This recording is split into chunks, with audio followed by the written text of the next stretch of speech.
stay tuned for a Fox Sports special presentation. Welcome to the Chevy All Star pregame show on Fox. Chevy, baseball's #1 fan and American Revolution. Earlier today, calm was in the skies, but with the setting sun, something strange was occurring, and across America, the sky was lighting up. Reports of shooting stars were everywhere, and they were filling the nighttime skies. In California, this sensational phenomenon was first visible.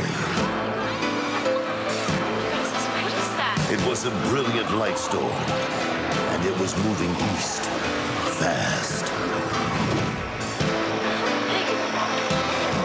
Did you see that?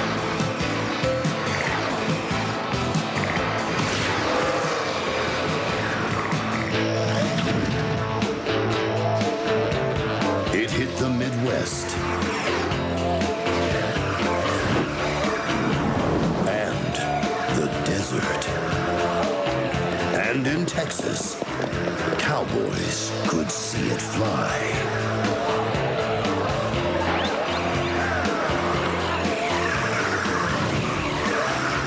Reports from Chicago were coming in, but what was it, and where was it going? It is a cosmic rush, and it's flying straight into Pittsburgh, PA. Now, this is no ordinary summer night. This is a night when all the stars are out and shining bright. And they have one destination, PNC Park.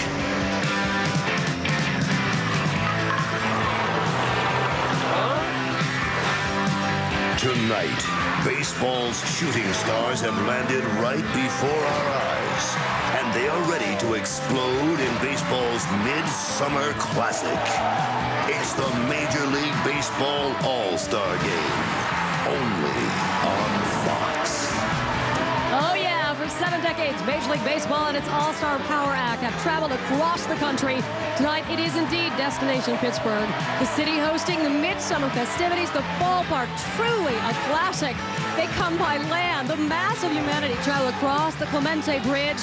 They come by sea. There is a riverboat pilgrimage across the Allegheny. Just one goal in mind. Get to the Steel City Shrine to celebrate America's pastime. And you have got a front row seat right here on Fox. America, please meet PNC Park. It is buried treasure at the home of the Pirates. And meet Kevin Kennedy. I am Jeannie Zelasko. Really, the regular occupants of this ballpark do not get a lot of national coverage. So this is really a treasure no one knows about. Yeah, it really is. PNC Park opened in 2001. It salutes the spirit of old Forbes Field, a little bit of Wrigley Field, and a little bit of Fenway. Starting in right field, it's not a 38-foot high wall green monster like they have in Fenway, but it is 21 feet high in honor of Roberto Clemente and the great number 21 that he wore. In right field, yeah, we have splashdown right here in Pittsburgh. It's 455 feet from home plate to the Allegheny River. And yes, there's some people out there looking for some home run balls tonight. Maybe they'll see Ryan Howard or David Ortiz do that. No Man's Land's dead center, 399, also 410. And the wind will blow anywhere from 10 to 15 miles an hour left to right, Jeannie. So stay away from those left-handed hitters. Yeah, great ballpark, great game. And if you think this is just an exhibition game, guess again. Check out the excitement in the clubhouses less than an hour ago. The other thing I'd like to tell you is, we've been catching a lot of heat about the National League. Getting thumped a little bit this year. I think our All-Star team is as good as they come. So obviously we want to win it this year. Those of you that are in the hunt, looking at chances to go to the World Series, home field makes a big advantage. So let's take advantage of this opportunity, and we obviously want to win. Let's get that pride back in the National League. The bottom line is this. No matter how wild a hog, let's bring home the bacon. Thank you, guys. Let's go. I try to play everyone. Hopefully, I can do this, but I don't promise anyone. I'm not going to promise anyone because the sooner I got to Pittsburgh, the only thing they told me is win, win, win. But I'm going to try to manage this game like it's the last game in the World Series because somebody in this clubhouse, it will be helped by you guys in the World Series. When will this trend die? Since 1997, the American League, Jeannie, has been dominant. 8-0. Interleague. Runs per game, World batting Series. average, home runs, everything has been dominant for the American League. But there was a point in time for about 11 straight years the National League won. Back in the 60s, the National League won. In the 50s, the American League was dominant. So the trend needs to end right now. Phil Garner is set on doing that with a bunch of youngsters because the American League really has more veterans. And the National League looking for some redemption, and so is tonight's American League starter. If I would have told you 365 days ago that Kenny Rogers would be taking the mound tonight as a starter and not being booed in the All-Star game, you might have thought I was crazy. Remember, he had the run-in with the cameraman. Well, remember, he was an All-Star last year. He came on our show. We interviewed him. We talked to him. He apologized. He made a big mistake. He's paid for it financially. He's paid for it with his reputation. But I've known him for 13 years. He's a good guy. He has 200 wins in the big leagues, a great offseason signing by the Detroit Tigers, and that's why they have the best record in the American League Central. And he told me yesterday he really hopes all is forgiven because this is about celebrating baseball. Speaking of a fresh start, the Pirates could use that. About the only thing that has gone right for the hometown club since Barry Bonds left town in the early 90s is this ballpark. But don't be fooled, this club has a rich 120-year Major League history. Baseball in Pittsburgh. The game is as much a part of the Steel City as the gritty blue-collar attitude of its people. Honus Wagner, the Flying Dutchman, was the face of the Pittsburgh Pirates in the early 1900s, winning 8 batting titles. Wagner was considered the game's best player, leading the Pirates to their first World Championship in 1909 against Ty Cobb's Detroit Tigers. It was also in 1909 when Pittsburgh opened Forbes Field, the home of the Pittsburgh Pirates for 6 full decades, and the site of some of baseball's most memorable moments. Here's a swing and a high fly ball going deep to left. Let's say do it. Back to the wall goes Vera. It is over the fence. Home run. The Pirates win. Ralph said it was a slider, but I didn't slide. When I hit second base, I didn't touch the ground all the way to home. It's something you dream as a kid, and it happened to me, and I just don't know how to explain it. And then there was Roberto Clemente. He could not only hit, catch, run, and throw with the best of them, he did it with flair. Roberto Clemente said one time, he said, I play hard every day because those 40,000 people, maybe one people pay his own money to watch Roberto Clemente play. That's why I play hard every day, make sure when this guy leaves the ballpark, he feel proud to watch Roberto Clemente. Clemente tallied his 3,000th career hit on what would be his final regular season at bat. His life ended tragically in the 1972 offseason. Roberto Clemente died doing the only thing he may have loved more than baseball, helping others. While trying to deliver relief supplies to earthquake-stricken Nicaragua, Clemente's plane crashed. His body was never recovered. He really was I call him an angel. I am very happy that 6 graders come to me and they say, I learned about your father in school. Their chapters in their history books, and they want to do well. They want to help people, just like him. It was a theme song that embodied the brotherhood of the 1979 Pirates, and at the head of that family was a man simply known as Pops. That season, Hall of Famer Willie Stargell not only won the NL MVP, but also rallied the Bucks from a 3-1 deficit to win the franchise's 5th World Series title. This is a very anchored town. Maybe the glamour isn't there like some of the big city, but it's rock solid. And if you convince people as an athlete in the city of Pittsburgh that you are real, that you're legit, you've got time for them, you own the city. Pittsburgh's been a storied franchise over the years, period, but how about the All-Star games previously? 4 different times, Forbes Field, the 3 Rivers, and now PNC, the 5th time. Pittsburgh, the National League, has won this game, so perhaps, Jeannie, that's a good omen. And also, 1903 in Pittsburgh, the site of the first World Series, also one of the oldest franchises to stay in one city, and that is 115 years, this ball club, the Pirates, in Pittsburgh. Now, as again says, he has his own omen. He's named his kid after Clemente. He has a Clemente room.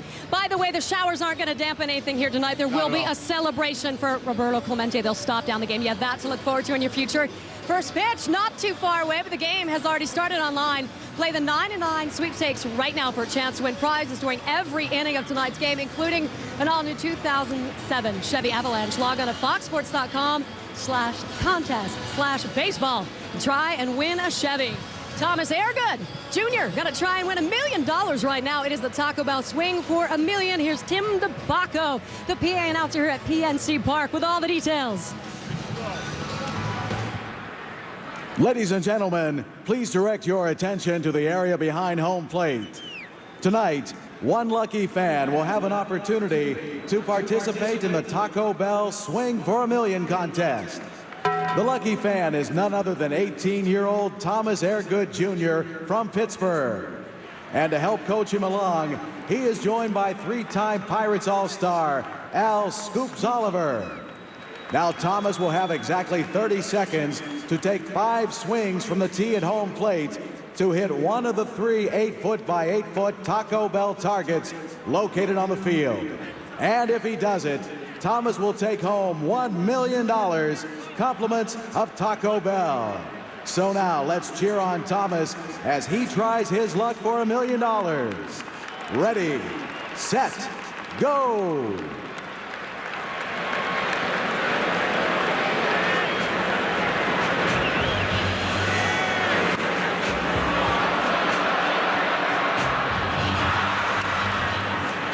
This is swing number 2. Number 3. Number 4. Cheer him on, fans. Number 5. Sorry, Thomas. Nice try. Thank you for coming, and thank you for participating in the Taco Bell Swing for a Million contest. And thank you, Taco Bell, for your support of Major League Baseball. Well, the kid from Pittsburgh guaranteed to have a good time tonight, even though he doesn't walk away with $1 million. We've got over 24 kids guaranteed to have a good time tonight as well. The fresh faces in the lineups on the rosters, the fans who brought them here. And Joe Buck will have your starting lineups for the 77th All Star Game coming up next on Fox.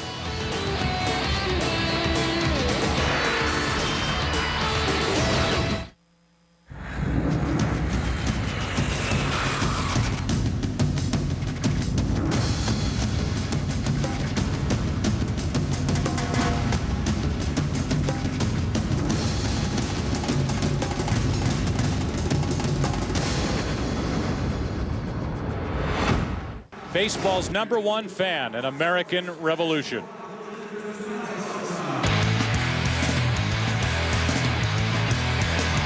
Sunny days gone away since you packed your bags for Pittsburgh, and I wonder if it's raining where you are.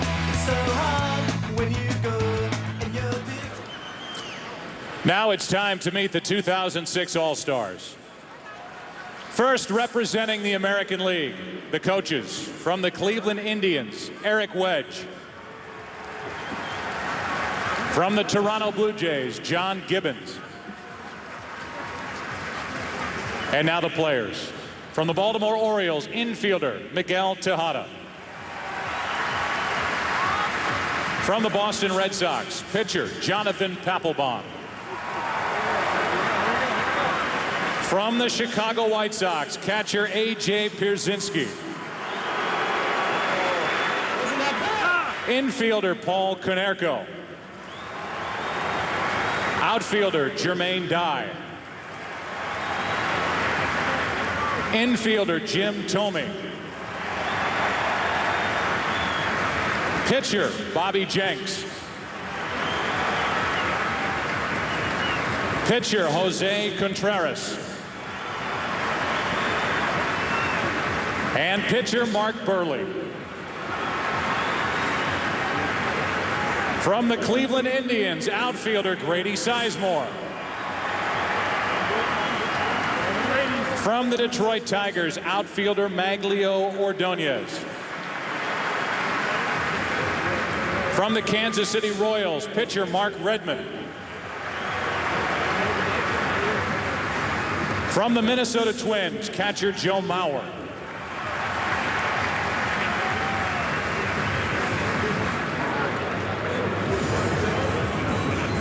Pitcher Francisco Liriano.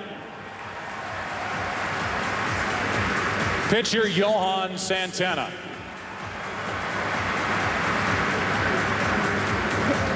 From the New York Yankees, infielder Robinson Cano.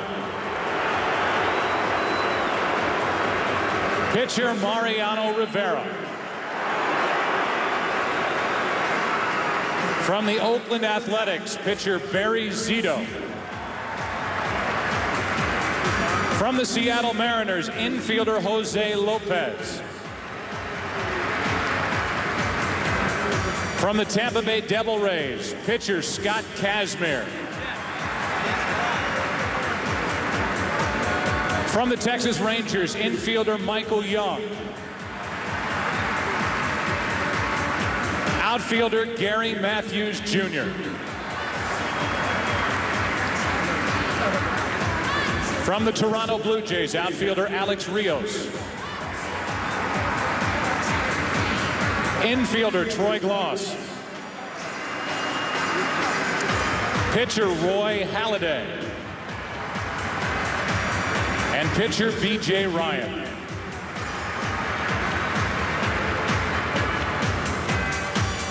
And now representing the National League.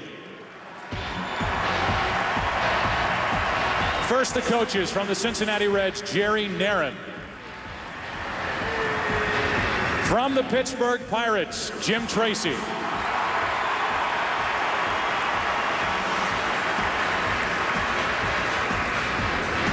And now the players. From the Arizona Diamondbacks, pitcher Brandon Webb. From the Atlanta Braves, catcher Brian McCann. Outfielder Andrew Jones. From the Chicago Cubs, pitcher Carlos Zambrano. From the Cincinnati Reds, pitcher Bronson Arroyo. From the Colorado Rockies, outfielder Matt Halladay. Pitcher Brian Fuentes. From the Florida Marlins, infielder Dan Ugla. Infielder Miguel Cabrera. From the Houston Astros, outfielder Lance Berkman. Pitcher Roy Oswald. From the Los Angeles Dodgers, infielder Nomar Garciaparra. From the Milwaukee Brewers, pitcher Chris Capuano. Outfielder Carlos Lee. Pitcher Derek Turnbow. From the New York Mets, elected to start but unable to due to injury, infielder Jose Reyes. And pitcher Tom Glavine. From the Philadelphia Phillies, home run derby champ, infielder Ryan Howard.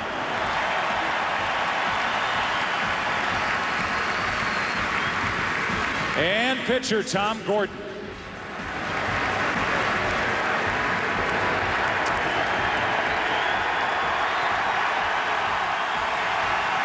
From the Pittsburgh Pirates, infielder Freddie Sanchez.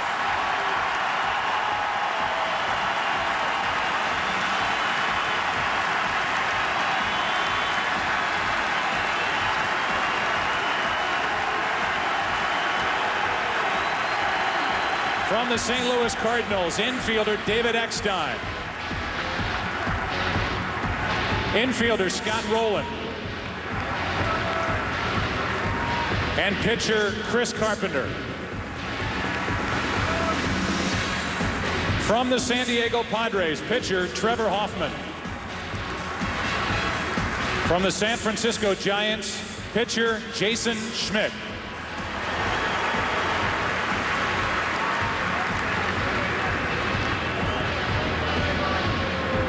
All right, let's go. Let's meet the American League manager and starting lineup. The manager from the 2005 World Series champion Chicago White Sox, Ozzie Guillen.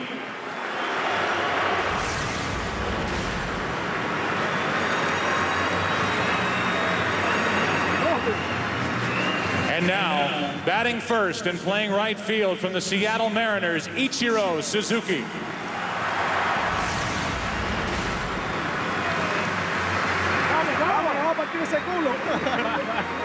Batting second and playing shortstop from the New York Yankees, Derek Jeter.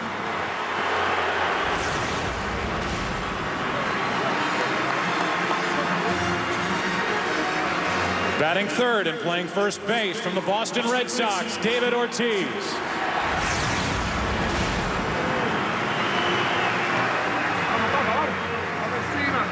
Batting fourth and playing third base from the New York Yankees, Alex Rodriguez.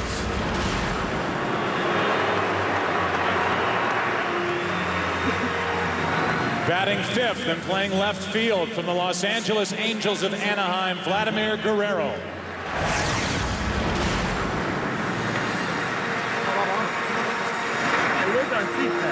Batting sixth and catching out in the bullpen from the Detroit Tigers, Ivan Rodriguez.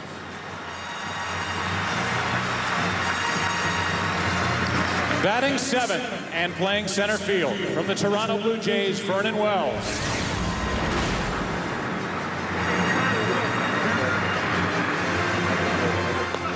Batting eighth and playing second base from the Boston Red Sox, Mark Loretta.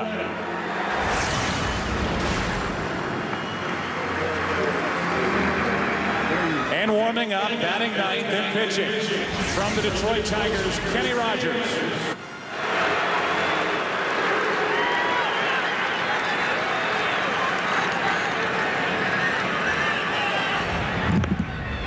And now let's meet the National League manager and starting lineup. The manager from the 2005 National League champion Houston Astros, Phil Garner.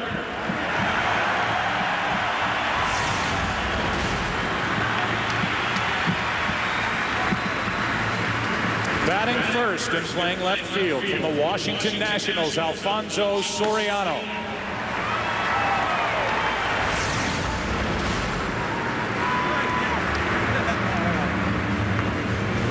Batting second and playing center field from the New York Mets, Carlos Beltran.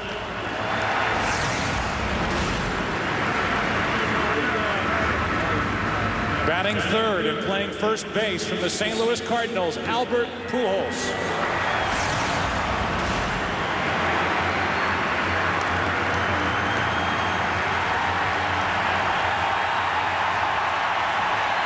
Here he is, batting fourth, playing right field from the Pittsburgh Pirates, Jason Bay.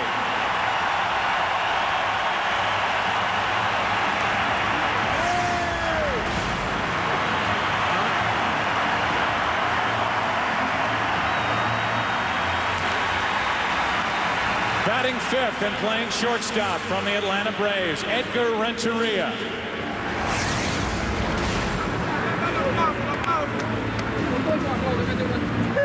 Batting sixth and playing third base from the New York Mets, David Wright.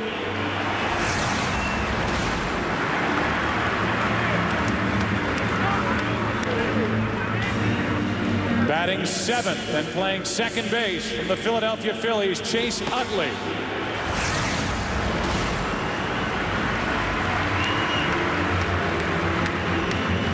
Batting eighth and catching from the New York Mets, out in the bullpen, Paul Loduca. And warming up in the bullpen, batting ninth and pitching from the Los Angeles Dodgers, Brad Penning.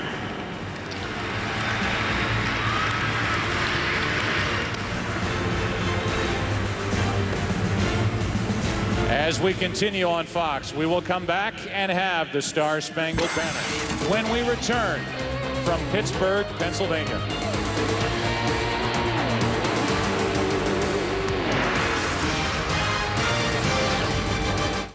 What's your favorite brand, America? Chevrolet. We love baseball, hot dogs, apple pie, and Chevrolet. Stolen bases, goat cheese, pizza, bottled water, and Chevrolet. Stolen bases, goat cheese, pizza, bottled water, and Chevrolet. Free agents, rally monkeys, fancy leagues, and Chevrolet. Whoa, wait, what's a rally monkey? They go together in the good old USA. Face painters, satellite radio, endorsement deals, and Chevrolet.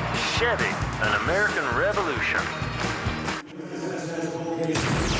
Welcome back to the Chevy All-Star pregame on Fox. Chevy, baseball's #1 fan, an American Revolution. Well, it has been drizzling. We hope that the rain will push on out of here. This beautiful scene in front of you here at PNC Park. And right now, let's go to public address announcer Tim DeBacco.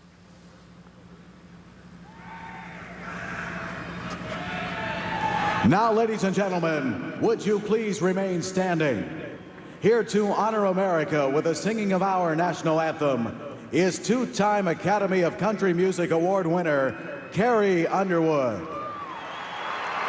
Oh, say, can you see by the dawn's early light what so proudly we hailed at the twilight's last gleaming, whose broad stripes and bright stars through the perilous fight o'er the ramparts we watched were so gallantly streaming, and the rocket's bright glare, the bombs bursting in air, gave proof through the night that our flag was still there. Oh, say, does that star-spangled banner yet wave o'er the land of the free and the home of the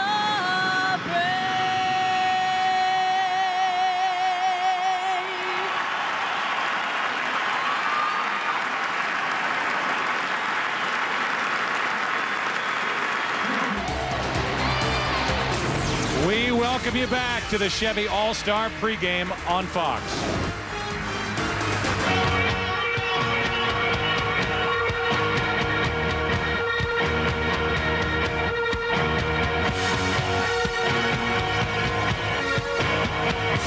How great is this setting? PNC Park in Pittsburgh, Pennsylvania. It is the 77th Major League Baseball All-Star Game, where the best from the American League visit the best from the National League. The winner gets home field advantage in the upcoming World Series.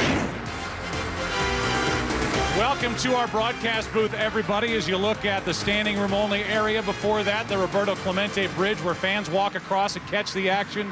This place is fantastic. I'm Joe Buck. Tim McCarver is coming up in just a second. What does the National League want? The National League wants respect. The National League wants a win. They haven't won the All-Star Game since 1996. The American League dominated interleague play this season. And Tim McCarver, you look at the roster, and it's balanced toward the American League in this game. So the question, how does the National League win this game tonight? Well, the American League is a ridiculously tough lineup and roster to go toe-to-toe with and slug it out. So what the National League has to do, they have to innovate with the first two guys in their lineup. That's Alfonso Soriano, Carlos Beltran. They've got to be aggressive on the bases, but keep in mind, if they're aggressive on the bases, they're aggressive against the best throwing catcher in the history of baseball. Well, before the game, we heard some from manager Phil Garner of the National League side. He had more to say specifically about the running game. From my standpoint, I'm going to stay out of it. There are not going to be any signs. You do what you want to do. This is your game. This is where you strut your stuff. You feel like stealing the base, that's your thing, steal the base. You're a power hitter, we're not taking pitches. If it's 3-0, you're swinging if you want it. You got it. So there are no signs. Play your game, do your thing, strut your stuff. Well, that's Phil Garner. On the other side, Ozzie Guillen said, I'm not going to play everybody on my roster. And if you don't like it for not playing, then make the team next year. He's going to manage just like the 7th game of the World Series. The winner gets home field advantage in the World Series. How good is this setting? PNC Park. The Stars are out in Pittsburgh. Baseball is next.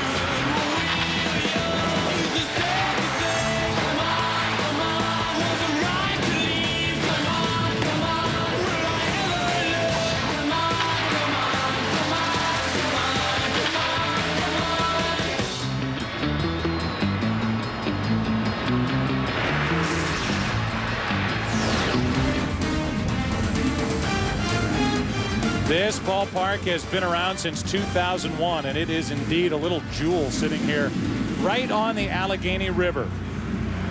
Capacity 38,496, and for a while they were enduring a brief little rain shower. We understand there will be showers passing through. Dare I say, Tim, is this the kiss of death? We're supposed to be able to just play right on. Is that the kiss of death? Did I do it? No, I don't think so. No, you're fine.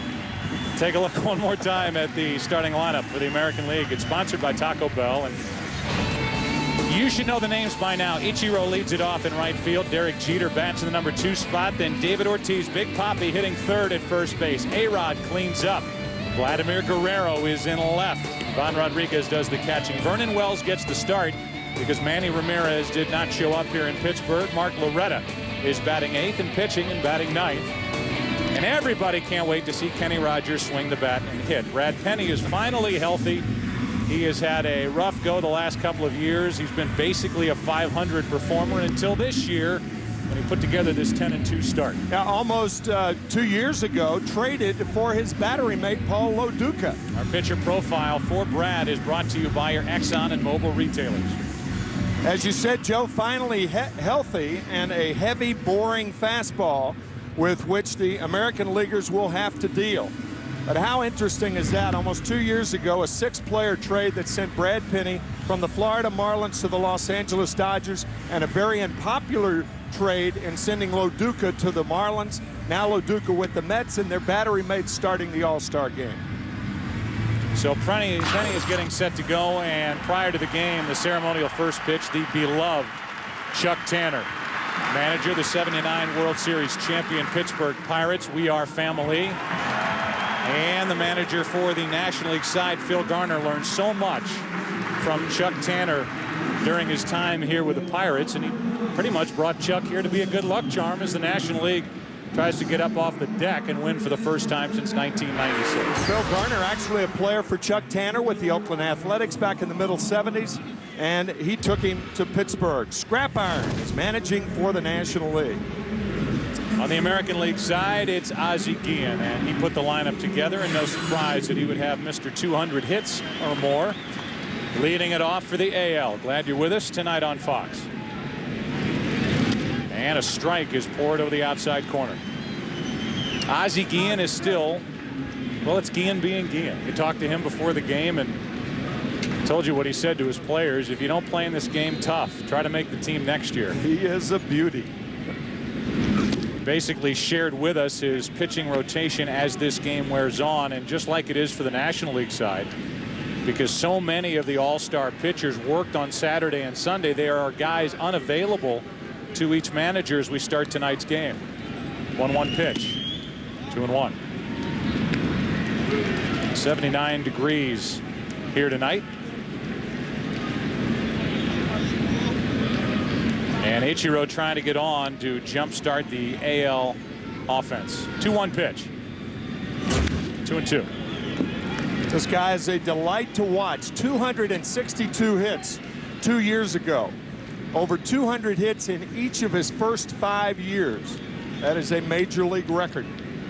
On top of that, he plays every day. And he's in his 6th year. He's missed 14 games. That's it.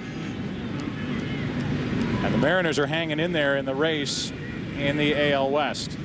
Ichiro leans back. It's full count. That's that heavy, boring fastball we were talking about, thrown by Brad Penny. Throws awfully hard and awfully heavy. This game starts with a foul on the first 3-2 pitch of the night. Penny is 6'4", 260, 28 years old.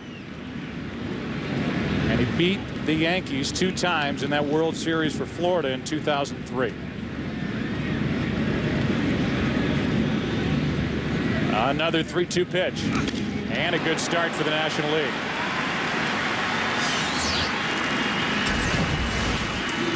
Seven straight fastballs from Brad Penny to Ichiro. When a pitcher's on top of the ball usually goes down. This one stays up. Take a look at the defense for the National League. And it's Soriano in left field. Initially, when the Nationals picked him up, didn't want to play the outfield. He's taken well to it. Beltran in center, and Jason Bay, the Pittsburgh Pirate, in right. Wright, Renneria, Utley, and Pujols on the infield, and Loduca doing the catching for Penny. With one out, a swing and a miss by Jeter. Derek, you know his resume by now. And that's what he's done so far during the regular season for the Yankees this year. And in his All-Star past, he's 7 out of 10. He is best when the lights shine the brightest, and he's in the hole 0-2. 98.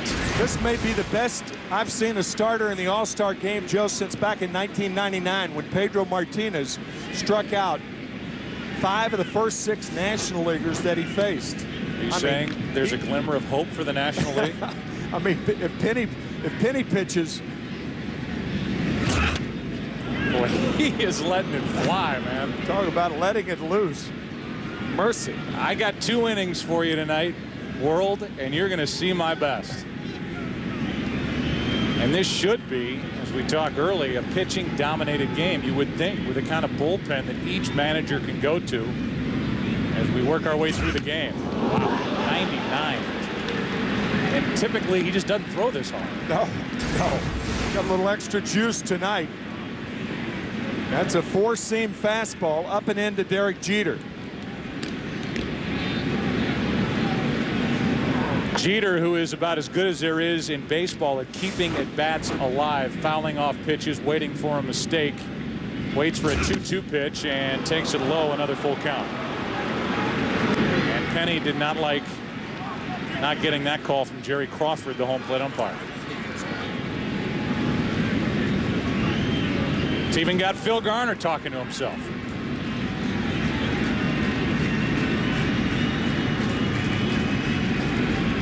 Three-2 pitch.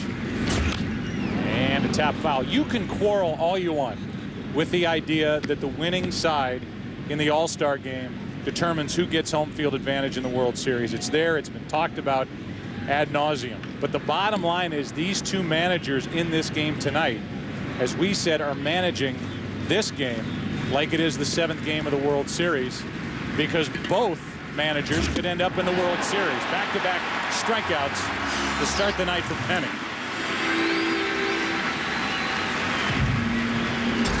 Two 3-2 counts and 2 strikeouts for Penny to start this game.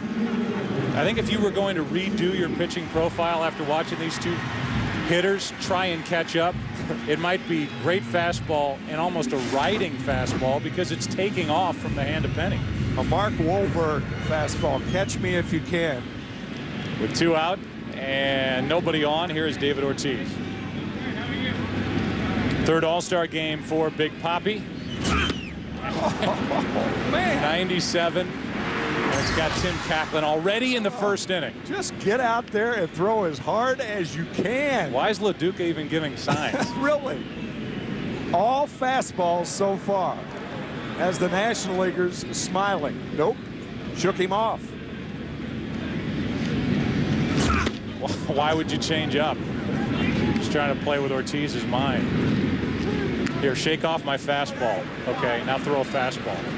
1 ball, 1 strike. A little wry smile on the face of Phil Garner.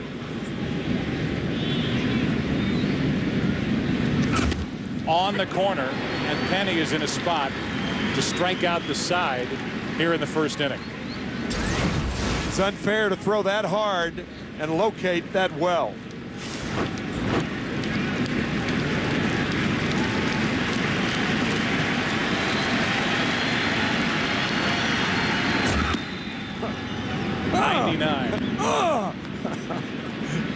It's like we're watching Wimbledon. You've got everybody in each dugout up on the top step, hanging over the railing, watching this display here in the first inning. 2-2. Ortiz a pretty good swing, but could not put it in play on a 99-mile-an-hour pitch from Brad Penny. From Broken Arrow High School in Oklahoma. And he is the 10th Dodger to start an All-Star game. If he can pick up 1 more strike here in the first inning, nobody could have started it any better.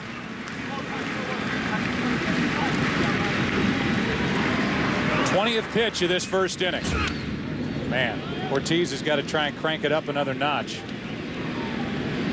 If there's one guy who can turn a fastball around, it's David Ortiz. And Tim, how clutch has David Ortiz been since he joined the Red Sox in 2003? 19 game-ending hits in the last 3.5 years. We talked about it in the game we did, the White Sox and Red Sox on Saturday. I tell you, in my experience over a 3.5-year period, this guy's gotten more big hits than anybody I've ever seen over that period of time. A guy who at one time was just cut loose by the Minnesota Twins, and Penny strikes out the side.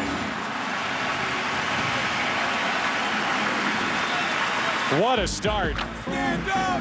First Ichiro. Stand up. Sayonara.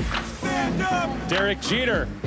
Stand up. See ya. David Ortiz. Hasta luego. Oh, man, I'm flying. From the guys who brought you Anchorman and the 40-year-old virgin. I'm a driver. That's what I am. Sorry, man. Comes the story of a man with a dream. I'm going to win. That just won't die.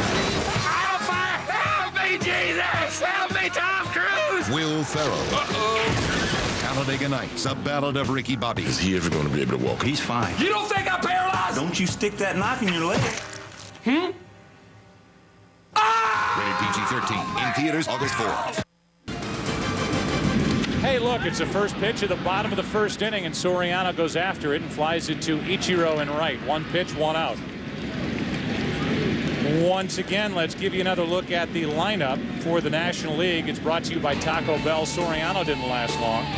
Then it's Beltran batting second, Albert Pujols hitting third, Jason Bay, the Pirate, clean it up. Then it's Edgar Renteria, a replacement for Jose Reyes. David Wright, Reyes' teammate with the Mets, Chase Utley, Paul Loduca, and Brad Penny is pitching and batting ninth here at the start. The ball inside to Beltran with one out and nobody on.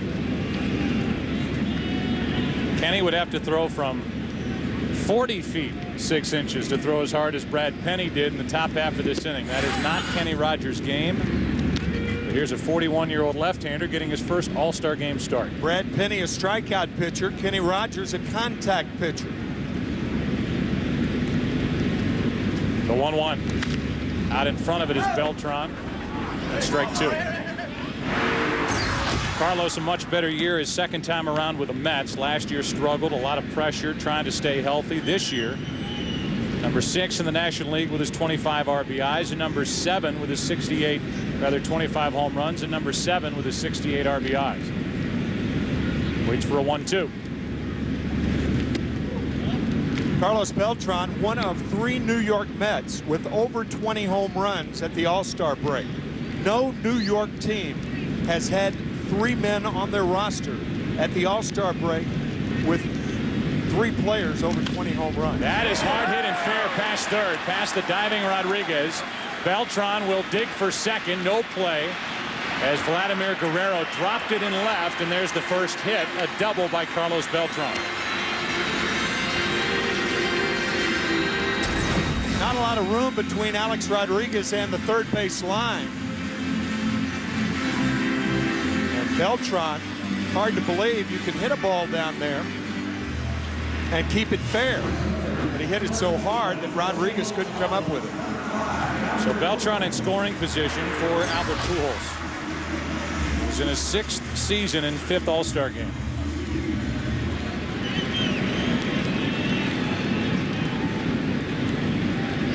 Pujols has done some amazing things in a short time with the St. Louis Cardinals. One of just 4 players in baseball history to have 100 or more RBIs in each of his first 5 seasons. An RBI chance here in the first, and he takes a strike from Kenny Rogers.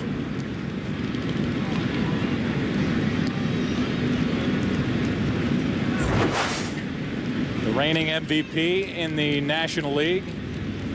And since he joined the Cardinals in 2001, that's where he ranks across Major League Baseball in those categories. Staggering production. And he gets under it, pops it into center. Out goes Jeter. Derek Jeter, the shortstop, takes it in, 2 down. Our pitcher profile for Kenny Rogers is brought to you by Exxon and Mobil Retailers. We talked about how Brad Penny is throwing so hard. Well, Kenny Rogers throws hard, but induces ground balls. Excellent move to first base. Two tough hitters in Soriano and Pujols retired in this inning. Well, the stage is set for Jason Bay. In his second All-Star game, but appearing at the plate for the first time. Didn't get in the game last year. Beltran at second, 2 out, and a check swing foul. Here's a guy who has basically made himself into one of the top hitters in the National League. A guy who bounced around and was traded 3 times. Originally a draft pick by Montreal. He is Canadian. Came to the Pirates and his career has taken off. Trail, British Columbia. 1 ball, 1 strike.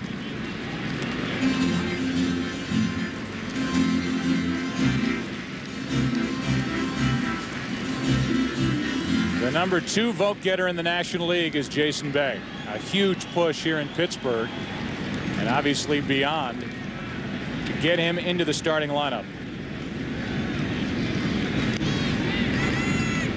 The 1-1. Ripped. Foul. The first Pirate to start an All-Star game since Andy Van Slyke in 1993 is in the hole 1-2. Andy Van Slyke, now Jim Leland's first base coach for the Detroit Tigers. The Detroit Tigers with the best record in baseball over the first half of the season. And the best story in baseball. Oh, man. 59-29 at the break. 2 games better than the White Sox. Here's a 1-2. High and tight, 2-2.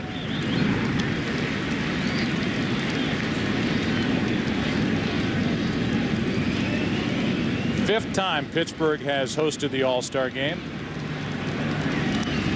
And they would love to see one of their Pirates put the National League on top.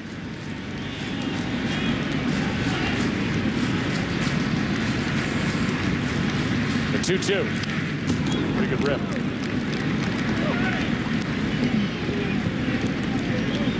The 66 RBIs that Bay has at the break, the second most by any Pirate since 1975. Ryan Giles had 72 back in 2000, and Brad Penny is sitting there wondering if he's going to take a lead out with him. And he starts the second.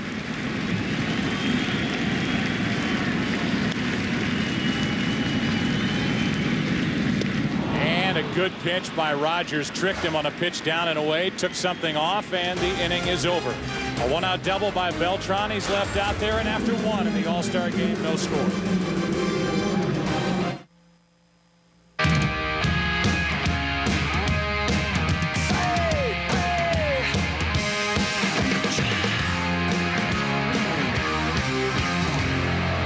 Welcome back to Pittsburgh. Tonight's aerial coverage is brought to you by Goodyear's new Eagle tire with Response Edge technology, featuring a carbon fiber reinforced sidewall for enhanced performance. Off we go into the second inning. Alex Rodriguez first up. The rain visits us again here at PNC Park. And Brad Penny, who struck out the side in the first inning, gets strike 1 on Alex Rodriguez. Pedro Martinez back in '99, Tim talked about it, struck out the first 4 hitters he faced in that All-Star game at Fenway. That is an All-Star game record.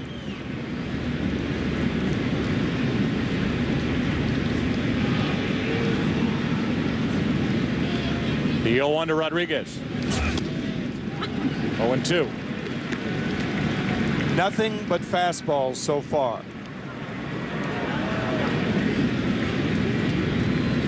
We have never seen this type velocity from Brad Penny over the years, whether with the Marlins or in his time with the Dodgers. Rodriguez flies one foul off to the right. That's out of play. Yeah, that's one of the big indicators right there. You see last year's MVP in the American League is Roy Oswalt is warming for the National League. But A-Rod's the MVP of last year's New York Yankees. And here he is fouling balls so futilely off to the right. There's a breaking ball from Penny. Ball 1. That was wicked.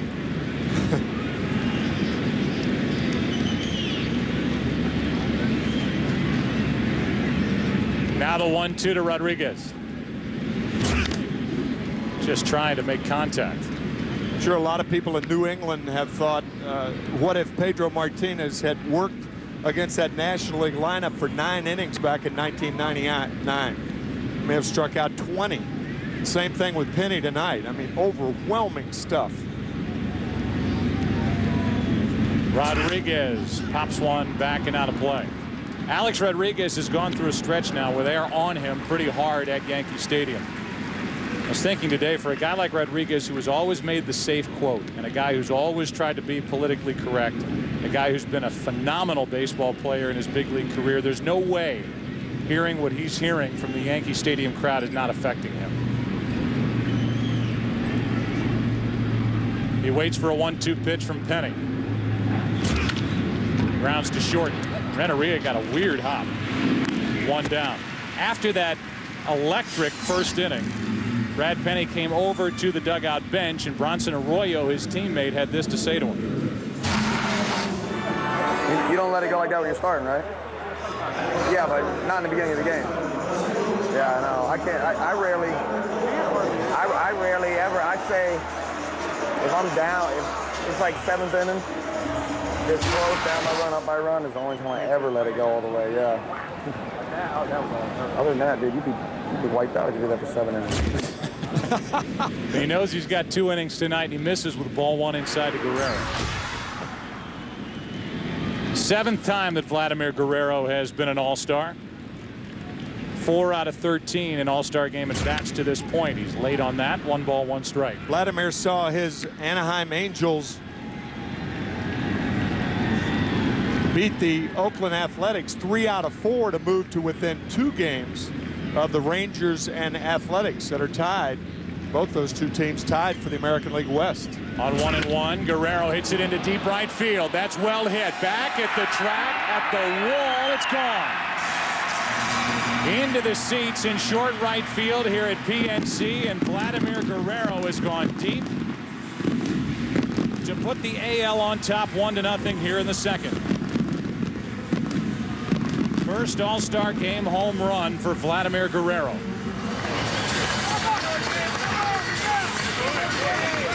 Such tremendous reach, long arms, fastball out of the strike zone. He just overpowered the other way. How do you hit that? How do you hit it the other way with such power and force? That's why he's a 7-time All-Star. A 98-mile-an-hour fastball up around his letters, and he takes it out the opposite way. And now a ball inside to Ivan Rodriguez.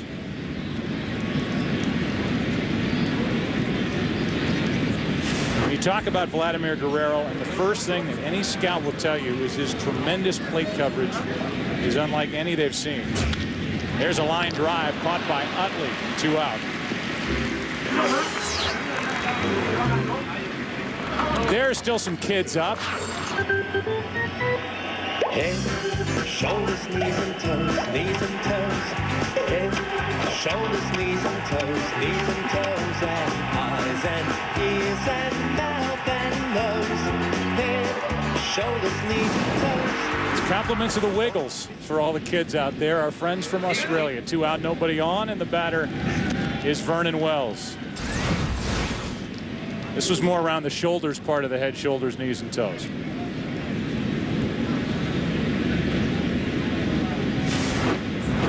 Here's a 1-0 pitch. Wells takes it on the inside corner.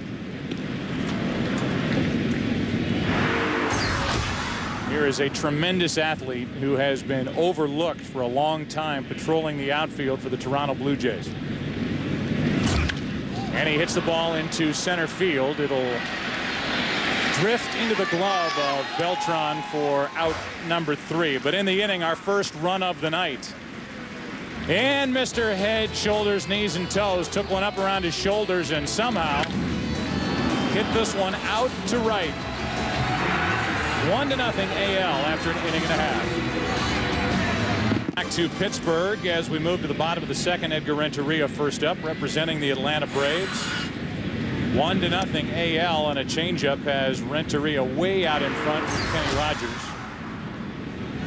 who was more of a finesse-type pitcher, and Renteria, who's hitting .318 for Atlanta, deals with an 0-1. Takes it low. Atlanta, the Braves, have won 14 straight division titles. They headed to the break hot, but 13 games out behind the Mets. The 1-1 to Renteria. 2-1. Edgar Renteria taking the place of Jose Reyes, who is injured. And what a disappointment that is to everybody. A young shortstop, only 23 years old, making his first All-Star start. And what a talent he is. Phenomenal. Down and in, 3 balls and a strike. And there is Jose Reyes, who, even though he can't play because of 7 stitches on the pinky on his left hand, wanted to be here. Same for his teammate Tom Glavine, who bowed out after starting on Sunday. 3-1. That's hard hit but foul. Here's why Jose Reyes is not playing tonight. He says if he can avoid it, he's never going to do this again. Getting spiked by Jacobs of the Marlins, trying to dive hand first into first base. 3-2 from Rogers, and Renteria chops it foul. Kenny Rogers is the first Tiger to start an All-Star game since Jack Morris did it in 1985 at the Metrodome. 4-time Gold Glove Award winner, and this is his 4th All-Star game first start. And after this inning, he will head out of here. Brandon Webb and Roy Oswald now getting loose for the National League side. Back to the Gold Glove Award winner.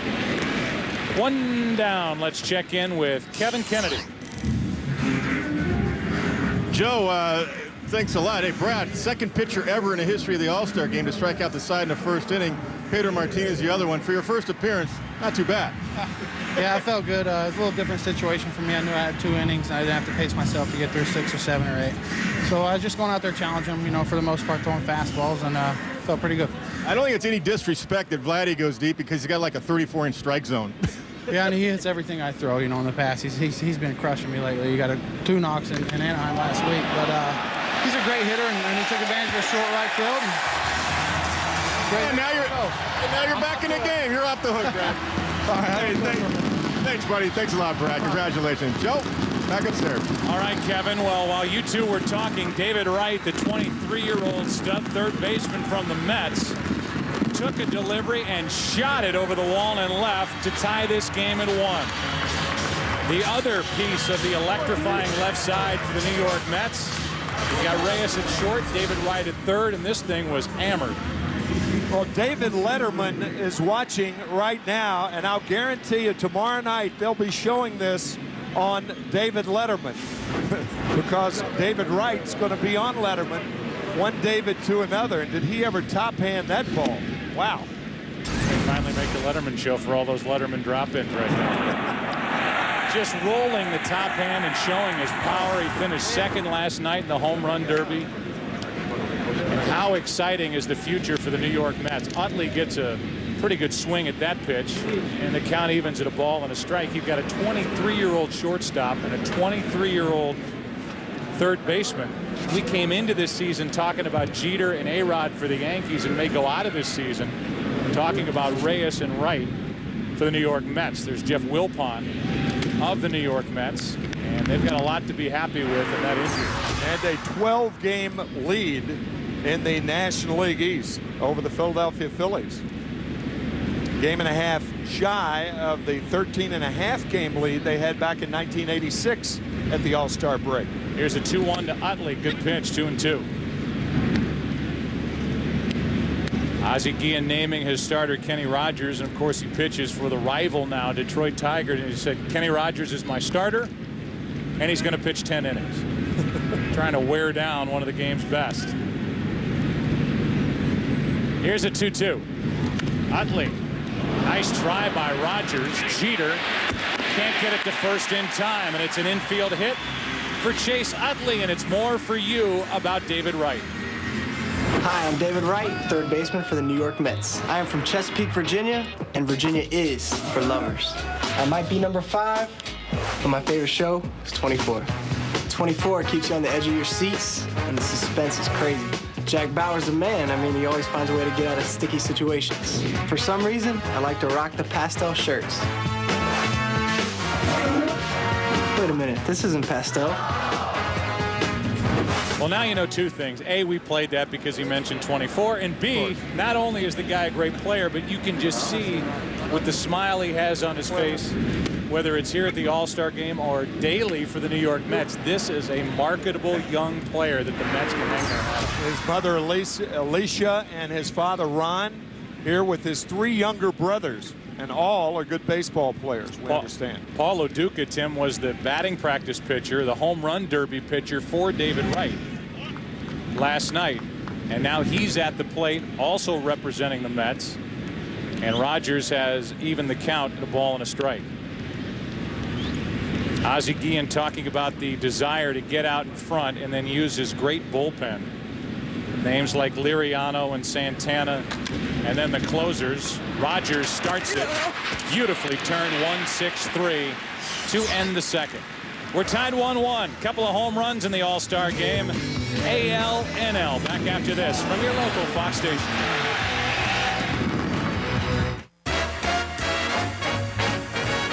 Baseball, and for tonight, All-Star Baseball. Remember, you can always have it your way at Burger King. Here in the third inning, it's Roy Oswalt taking over from the Houston Astros, and he hits the outside corner with strike 1 to Mark Loretta. A replacement was Oswalt, his manager Phil Garner naming him to the team, and he will deal with Loretta, a pinch hitter, and Ichiro here in the third. To the right side for Pujols, a bad hop and a barehanded grab, 1 out. Oh boy, how about that? That's a page out of David Wright's book. Last year, David Wright over the shoulder caught it barehanded. Watch this. Just throw your glove away. Forget it. Here's a guy who in his first All-Star game ended the game playing second base. He can play all over, and he is very underrated defensively at first. You're right. And he actually cracked a smile, which is allowed in the All-Star game. I know it counts. I know it counts, but you can smile in the All-Star game. Here are the numbers for Oswalt. Penny went 2, allowed a run on 1 hit, the Guerrero home run. And here's Maglio Ordonez batting for Kenny Rogers.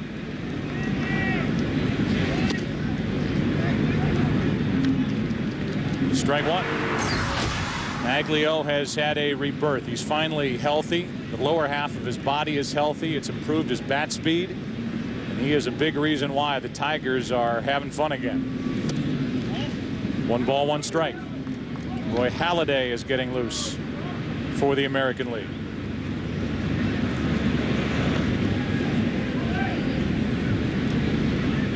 Roy Oswalt, the 1-1. 2-1. A lot of people in Chicago saying, well, why let Maglio Ordonez go a couple of years ago? Well, the reason for that is they signed Jermaine Dye. And Jermaine Dye, not only an all-star, but one of the most proficient hitters in the major leagues this year. And the most productive right fielder swinging the bat in 2006. That is outside, 3-1.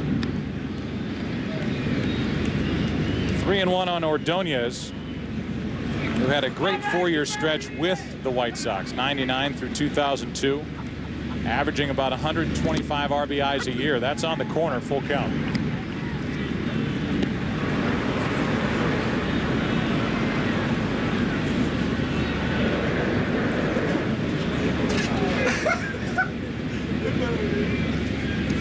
Ordonez strikes out. First 2 are gone here in the third inning. Ken Rosenthal from FoxSports.com has been joining us on Fox Saturday Baseball. It's been great to have him, and he's with us tonight in the All-Star Game. Turn around and tell that guy to sit down behind you. You got a guy breathing down your neck, but tell us all about Ichiro. Well, Joe, Ichiro is only 32. He's headed for a 6th straight 200-hit season. He's generally going to get the 10 years of dominance that voters want from their Hall of Fame candidates. And keep in mind, he began his career in Japan.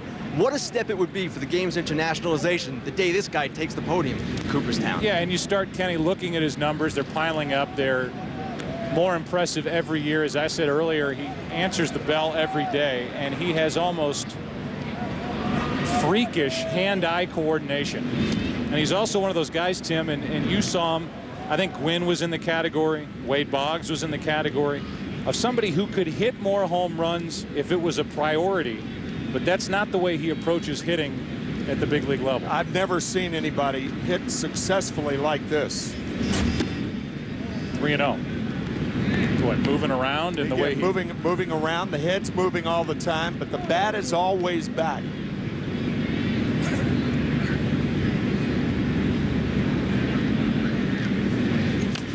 Swinging on 3-0.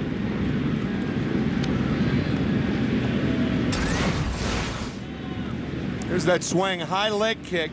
Guy's just got tremendous balance.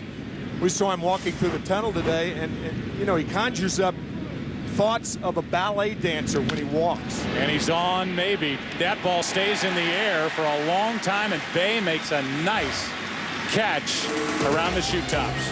Bottom of the third inning in Pittsburgh, still tied, 1-1. Waiting out in the Allegheny River for maybe an All-Star Game souvenir. Something from Huck Finn. And some kayaks. The temperature of that water out there in the Allegheny, 72 degrees at last check. And Roy Halladay will take over. Former Cy Young Award winner from the Toronto Blue Jays, regarded as one of the best, not the best, right-handed starter in the game. And here's your rare Halladay-Halladay matchup as Matt Halladay from the Colorado Rockies steps in to hit for Oswald. Takes a pitch down and away, ball one. Phil Garner is the manager of the National League side. First of all, Phil, have we put you in a place where you can actually see the action? Well, thanks. You gave me a short leash down here, and I'm wandering all over the place trying to pick out a spot where I can see. We don't want to bug you too much as Halladay grounds out. I know that you've got your work cut out for you in a game like this where you're balancing getting everybody that you can into the game, yet keeping people back in case we end up in an extra inning game. Well, unfortunately, when you're trying to win the ball game and you might have to go extra innings, then obviously somebody's not going to get a chance to play if you don't go extra innings. So there's probably going to be 3 or 4 pitchers that have a chance of not pitching in this game, and that's unfortunate. And there'll be perhaps a position player or two that might not get into the game. Phil, I'm sure that there are a lot of people listening in wondering about Roger Clemens and his stuff so far this year. He's been absolutely fantastic, Tim. The man's amazing. I feel like he's I don't know if you could say the man's hitting his prime or not, but he's certainly doing a fantastic job. You know, with a little better offensive support, he could be 3-0 right now. Phil, you got Soriano on. We took a listen to your pregame speech. You said if what you do is run, go ahead and run. And this is that matchup that we talked about before the game of Soriano on at first and the great Ivan Rodriguez behind the plate. Well, and this is where, you know, if you're playing a regular game and you've got the top of your lineup coming up and the guy that throws like Rodriguez, you'd say don't go. But this is an all-star game. I'm sure people are as excited as I am. If Soriano decides to run, we're going to see what, and here we go. He's off and going. Let's see what it is. He's got it. Okay. That's what people love to see that. I like seeing that. That's got you happy down there in the dugout. Yeah, we like that. Let's go. He may not be through either, right, Phil? Hey, we have no stop signs. So, hey, you run until somebody tags you out. You have no signs. This is old Little League ball right here. Do you have any signs, period? No, we have no signs. The whole ideal here is, and you heard us talking, and you saw the little pregame speech. You know, these are all-star guys, instructor stuff, and then you do what you do. If what you do is run, and Soriano's got great speed, you do your thing. There are no 3-0 counts, you know, where you might take it if you're down a couple runs. I'm sure everybody wants to see Carlos Beltran hit. You want to see Jason Bay hit here in Pittsburgh, and I love to watch Albert Pujols hit. And look at that ball. That's a bullet right there. We got a great arm in center field. We're going to see what's going to happen here. Oh, no. Well. Out at the plate is Soriano, and there you go. There's a play from Vernon Wells in center. That's what this game is all about. All right, that's what it's about. Yeah, that's what we got to see. We saw great play and nice swing in the bat, kid. That'll way to go. Phil, you've got a headset on. You can't even argue. I'd have to argue that play right there. I told Jerry I wasn't going to argue, but I'd have had to go out there and argue if this thing had been long enough. Sure looked to me like he was already on the plate.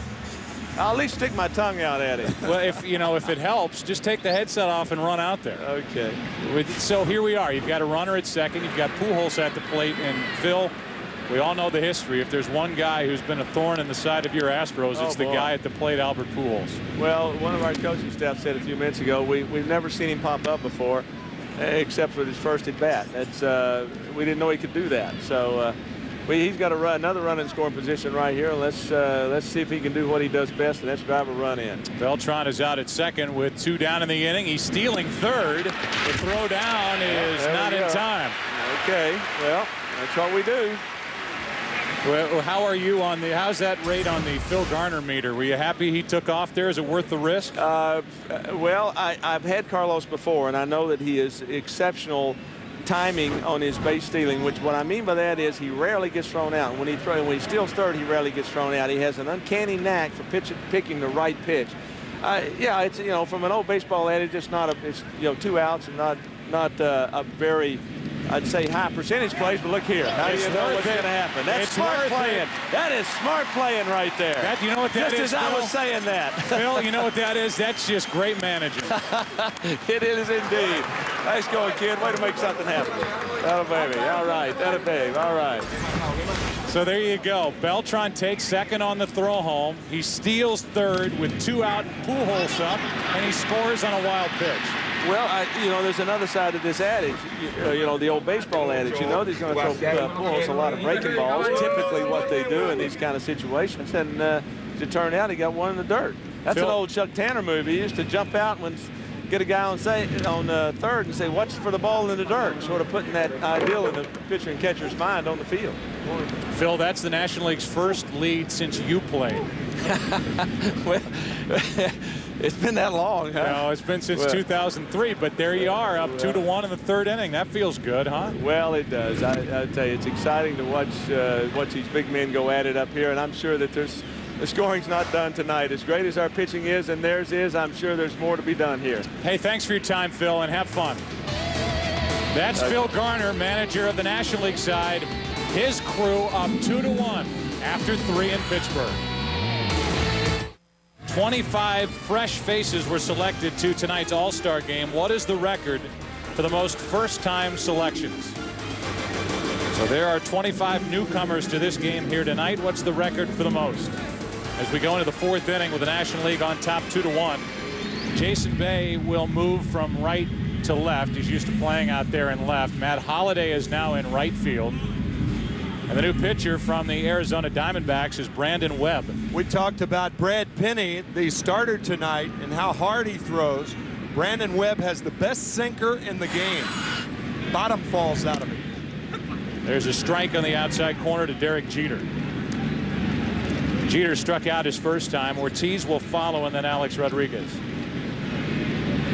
Webb got off to a flying start. That one's on the outside corner, and it's 0-2.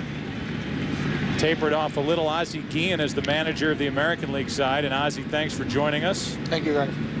2-1 here in the 3rd inning. You and I talked, and Tim did as well, about you guys trying to get out in front to use that great bullpen. And the National League look like they're going to give you a fight tonight. Well, I think they're playing the game the right way right now. I think at the center field, but trying to steal those 2 bases. They be aggressive on the base pass, and that's why they're up by 1. No balls, 2 strikes. Jeter fouls it. We talked to Phil Garner. He said he had no signs. We talked to you before the game, and you said that your signs are pretty basic. What are your signs tonight? Bunt and run. That's it? That's it. We don't have that many signs. I think with this lineup, I think they know how to play the game, and we're facing pretty good pitching staff, and we see how we do.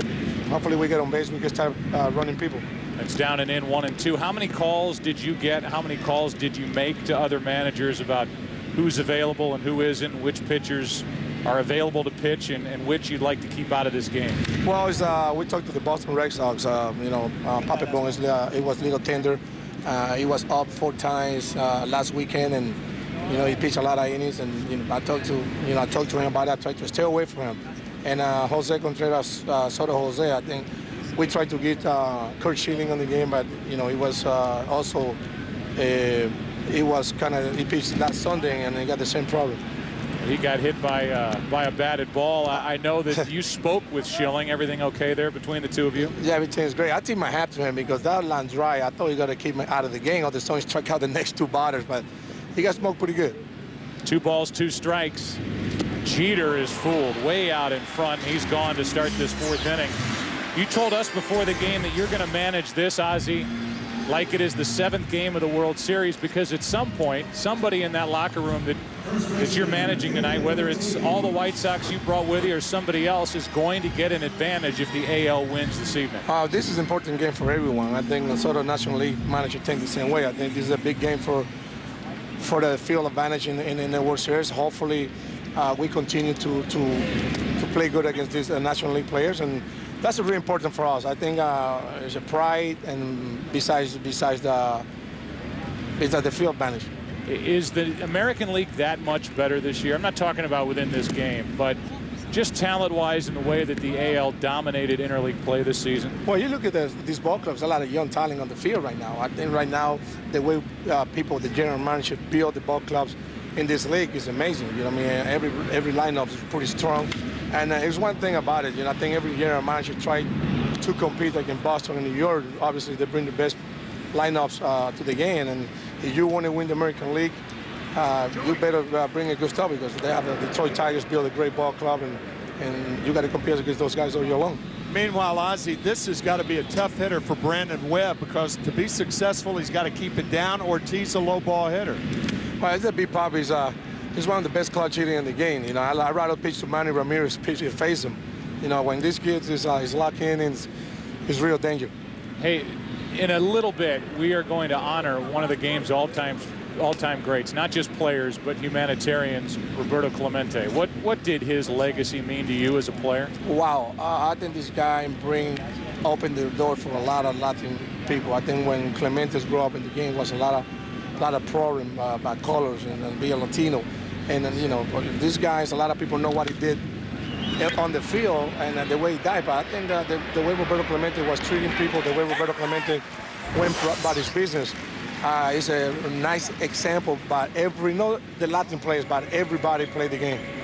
Earlier in the year during the World Baseball Classic, when Alex Rodriguez, who's walking to the plate, was changing his mind as to which side he would play for, Dominican, the USA, you took a shot at him, and I've read where you said that is one of the most regretful moments you've had in your time in the big league. Well, I tried to help him, because he got a cut between representing the Dominican Republic and the United States. And then, I talked to him before that in New York, and I tried to help him. On the song, I just killed him.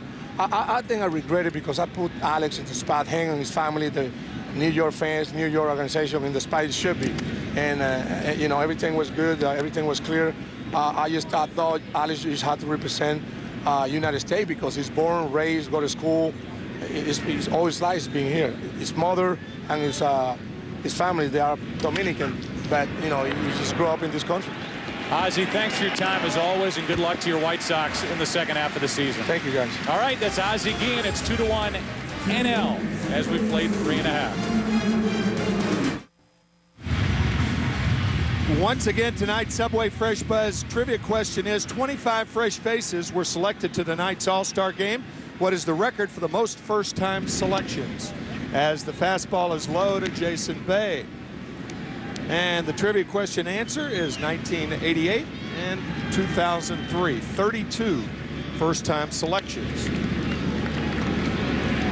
Bay takes a rip at that pitch delivered by Halladay, and the count evens at a ball and a strike. And yet again, Tim, we've been separated in the All-Star Game. Hi, Joe. Hi, Tim. How do you like it down there? It's nice. A lot better than being up there. 1 ball, 2 strikes on Jason Bay. As we go along here in the bottom of the 4th inning, at the end of the inning, we will pull a podium out onto the field, and we will honor one of the all-time greats. The history of this game, the favorite here in Pittsburgh, Roberto Clemente. Favorite now is Jason Bay, and he's on with that looked like a hanging breaking ball down here, Tim, from Halladay, and he singles into left center field to start the bottom of the 4th. I could be wrong. And that stirs the crowd here in Pittsburgh. Yeah, it was. It was a breaking ball. Not a bad pitch from Halladay. He didn't make too many hanging curveball pitches. A little up, And Bass smacks it to center. So the leadoff man is on for the National League for the first time tonight. Renteria takes low, ball one. Halladay is the second pitcher of the night. Rogers went 2, allowed a run on 3 hits, no walks, a strikeout, allowed the home run to David Wright, who's standing in the on-deck circle. To the right side, Loretta, Jeter, 4-6-3 double play, 2 out, nobody on here in the 4th. And that will bring the aforementioned David Wright to the plate. Just raining a little bit down here, Tim. It is. Yeah. Sorry you wore your light-colored suit? A little bit. I think it's well made, though. I don't think it'll unravel. But you never know. Be fun to find out. Wright hit a line drive home run over the wall and left his first time up. And I think it's becoming more and more obvious, Tim, that David Wright is not fazed by anything. No. This against Kenny Rogers in the second inning, that tied the game as David Wright puts the National League on the scoreboard. That's right. It tied the game at 2, and then that manufactured run in the bottom of the 3rd as we were joined by Phil Garner, who held his breath while Beltran stole 3rd with 2 out and Pujols up, and then Carlos scored on a wild pitch to make it 2-1. Good game. Well pitched game, and that's not a surprise with the list that each manager has to go to here in Pittsburgh tonight. 2-1. 3-1. The red-hot New York Mets, Beltran and Wright, a couple of their representatives here tonight, 3 for 3 with a home run, a single, a double, and 2 runs. Wright hits it to Jeter. That'll do it for the National League. They send 3 to the plate. And we will come back with our ceremony in just a moment from PNC Park here in Pittsburgh.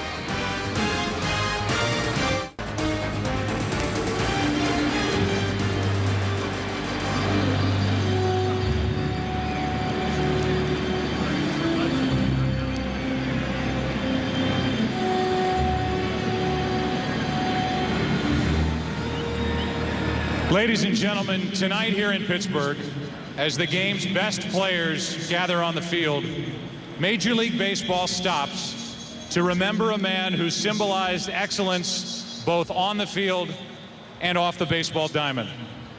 There have been 9 recipients of the Commissioner's Historic Achievement Award, all recognized for the tremendous accomplishments on the field of play.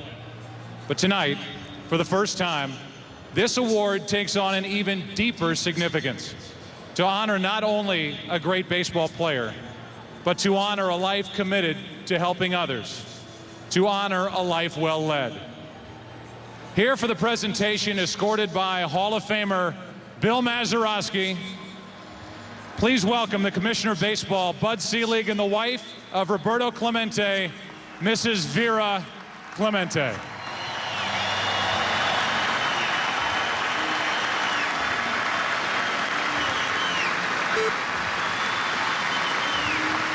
Thank you.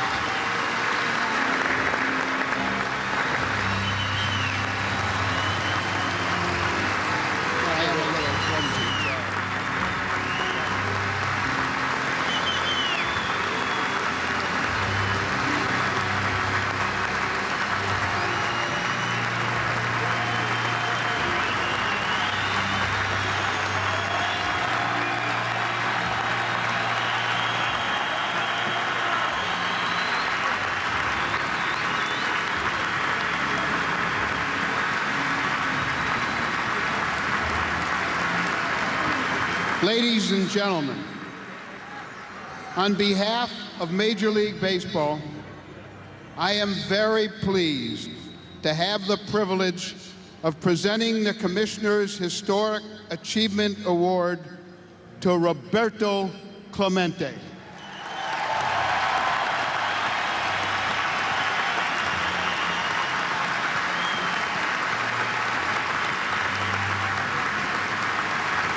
The Commissioner's Achievement Award is presented to a player or former player who has made an enormous historical impact on the game of baseball.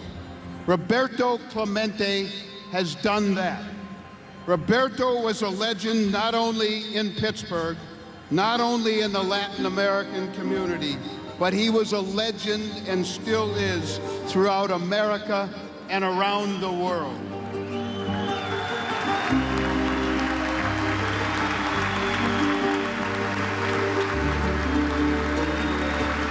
He was truly one of the game's all-time great players, a Hall of Famer with 3,000 hits, a .317 lifetime batting average, 14 All-Star Game appearances, 12 consecutive Gold Glove awards, and named the 1971 World Series Most Valuable Player.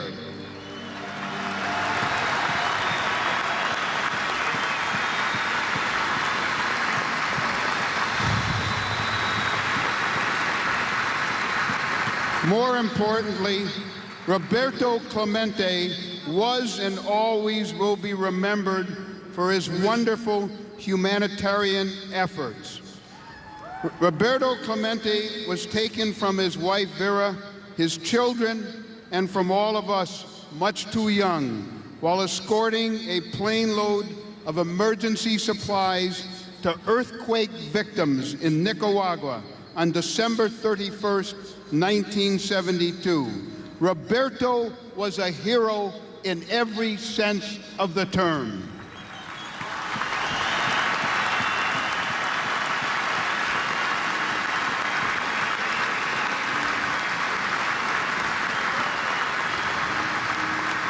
He was idolized by fans here in Pittsburgh and throughout America. Roberto will be remembered as long as the game of baseball is played. Vera, I want to thank you and your family for being with us tonight, and I am truly honored to present you with this award.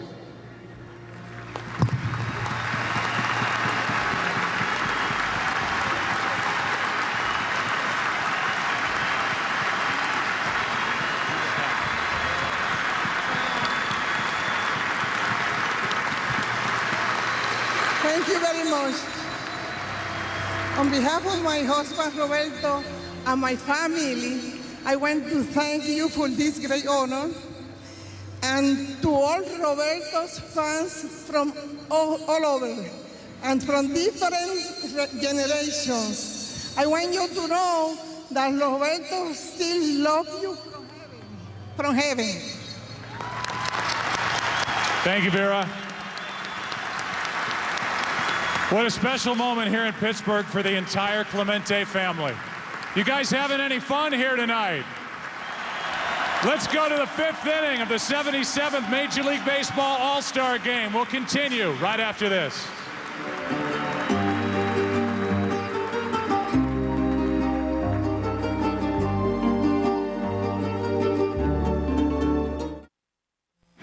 In relief of Brandon Webb, as Vladimir Guerrero is the batter. Freddie Sanchez is the shortstop. He'll hit in the #1 spot. Arroyo, a trade from the Red Sox this spring for Willie Mo Pena. And what a year Arroyo's had. Wright and Sanchez collide, and it's Sanchez who makes the play in foul territory. I'm really surprised this doesn't happen more in all-star games. Collisions among middle infielders, corner guys, and you can see Sanchez almost pushing Wright out of the way to make the play. So 1 out here in the 5th inning as my partner Joe Buck, after a super job on the field, returns for the play-by-play. Good job. Thank you. You're welcome. That was nice. Really nice. Nice moment here in Pittsburgh. And, you know, you think about, it's been over 30 years since Roberto Clemente played for these Pittsburgh Pirates, dying in 1972.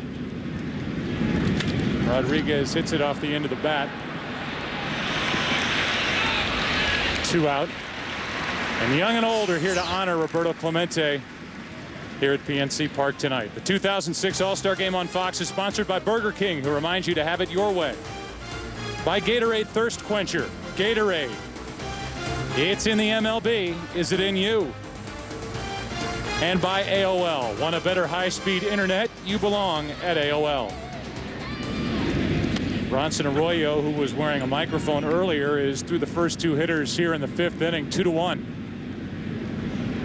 The National League on top. Bronson, whether it's been with his time here with the Pirates, by the way, they cut him loose, had a great run with the Boston Red Sox, and now has been one of the main reasons why the Cincinnati Reds are right in the thick of the NL Central and the wild card chase. He is multi-talented. He gives up a base hit through the left side off the bat of Wells. And with 2 out, Wells is on here in the fifth inning, tying run aboard for the AL with Loretta coming up. If you didn't know, Bronson Arroyo was named after the late actor Charles Bronson. Had a pitching mound at his home as a kid, and that's what I talk about. He's multi-talented. Released his first CD. He can play guitar, he can sing. Mark Loretta at the plate, standing in the way of a scoreless inning for Bronson Arroyo. Tying run on at first, 2 out, 1 ball, 1 strike. When you're from Key West, Florida, you do that very well. Play the guitar and sing. So if you were from Key West, Florida, you would play the guitar. I know you sing. Cheeseburgers in paradise, baby. 1 ball, 1 strike. Loretta lines one to short, up to get it. For the out, Freddie Sanchez. They love him here in Pittsburgh. Bronson Arroyo, take us to break. Today is gonna be the day that we're gonna throw back to you. Right now, you should have some. From the creator of White Chicks and Scary Movie comes the wildest, funniest, most hilarious movie of the year. If one more person pinches my face, I'm gonna go crazy. Ah, he's got my nose! Little Man, rated PG-13, opens every day on Friday. An important lesson I learned is to never give up. Major League Baseball and the Boys and Girls Clubs of America teach kids the importance of never giving up. Home run, Big Papi strikes again! Big kid, big effort, big smile. I guess that's why they call me Big Papi. Major League Baseball is a proud sponsor of the Boys and Girls Clubs of America. Together, they create a positive place for kids.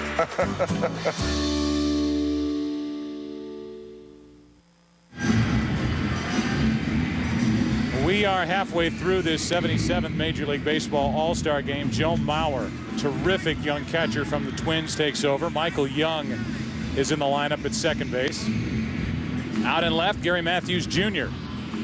takes over for Vladimir Guerrero and Grady Sizemore from not too far away. The Cleveland Indians is now in center, and Barry Zito, the left-hander, takes over. Rogers, Halladay, Zito. So many good power arms left for Ozzie Guillen to come out of the bullpen, and Chase Utley is first up for the Phillies. This summary is brought to you by Nissan, as Utley will lead off the bottom of the fifth inning. Vladimir Guerrero hit the home run, his first in All-Star Game play. That got the scoring started. Then David Wright, the 23-year-old, tied it. And in the third inning, on a wild pitch, Beltran scoring, the National League took its first All-Star Game lead since 2003. Utley singled his first time up. Loduca will follow. And then Halladay.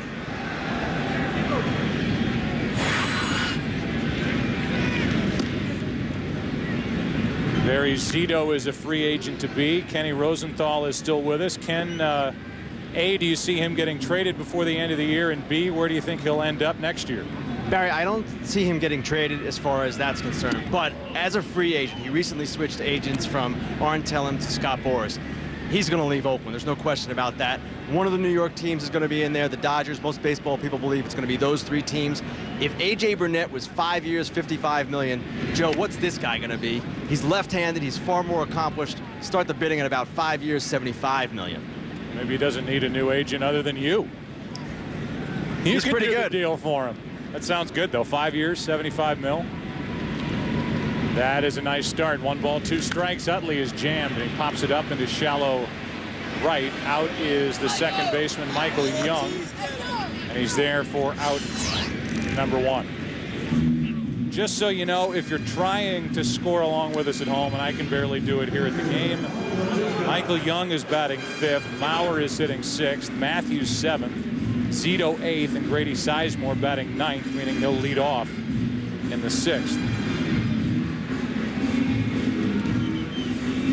So while we give it to you, maybe Phil Garner's trying to get through the same. It is not easy, and you constantly find yourself playing catch-up in an all-star game with these lineups. 1 out, nobody on, and Loduca rips it to third. Bad bounce.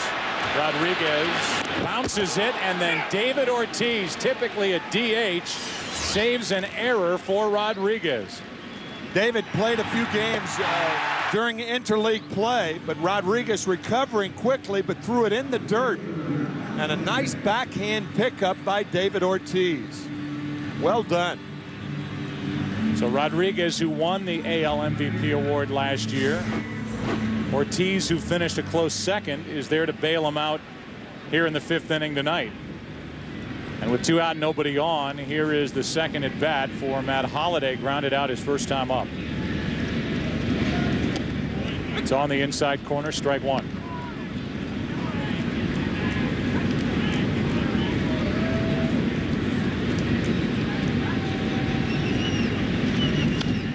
Foul back, 0-2. Log on to foxsports.com/contest/baseball now for a chance to win apparel, a trip for 2, a flat screen TV, and an all-new 2007 Chevy Avalanche in the 9 and 9 sweepstakes presented by Chevrolet. Halladay hits it in the air to left field. Back at the track near the wall for the final out as Gary Matthews Jr. hauls it in. Halladay gave it a ride, and out in that little extra corner, it came to rest in the glove of Gary Matthews Jr. There's the reaction from the bench when David Ortiz made the scoop at first. 2-1 after 5, NL. Last summer, he crashed weddings. Nice! This summer, sorry to interrupt, he's crashing with the newlyweds. That's not good. No. You, Me, and Dupree. Rated PG-13. Starts Friday.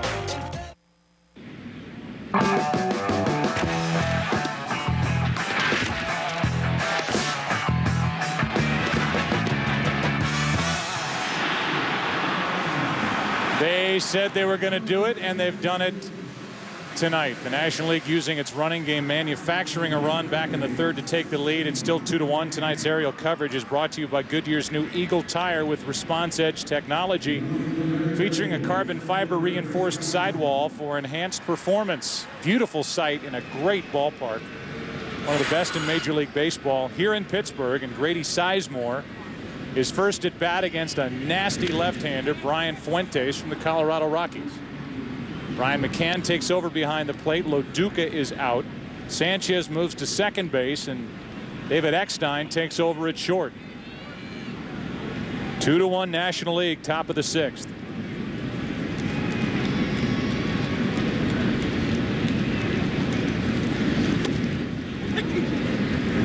Oh, 2. Brian Fuente, it can be very, very nasty on left-handed hitters. And I think Phil Garner bringing in Fuente intentionally to face Sizemore and Suzuki, the 2 left-handers. It's matchup time. And a good start for Fuentes to start this 6th inning. Here comes Ichiro.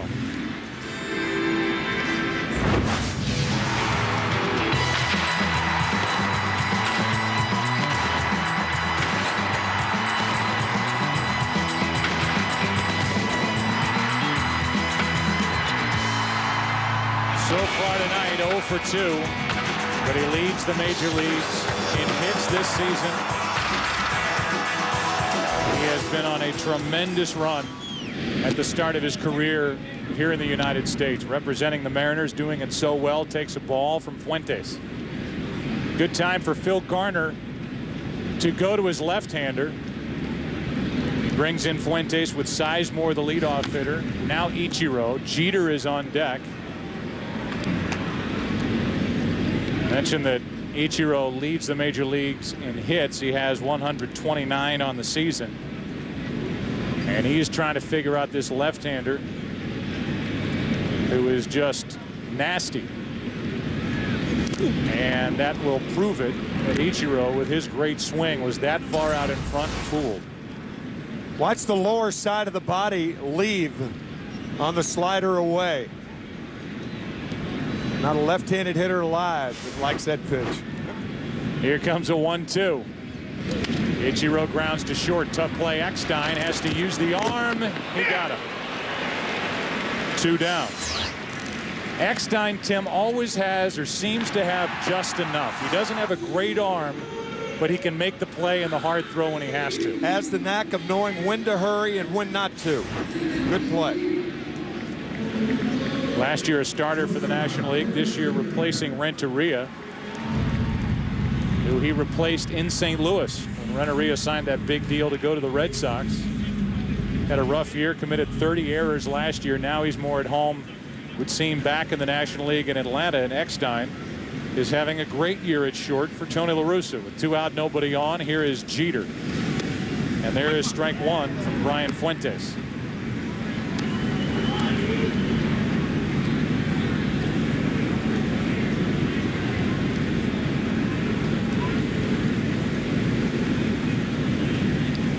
Jeter on 0-1, out in front. What a good inning from Fuentes. His right finishes the play.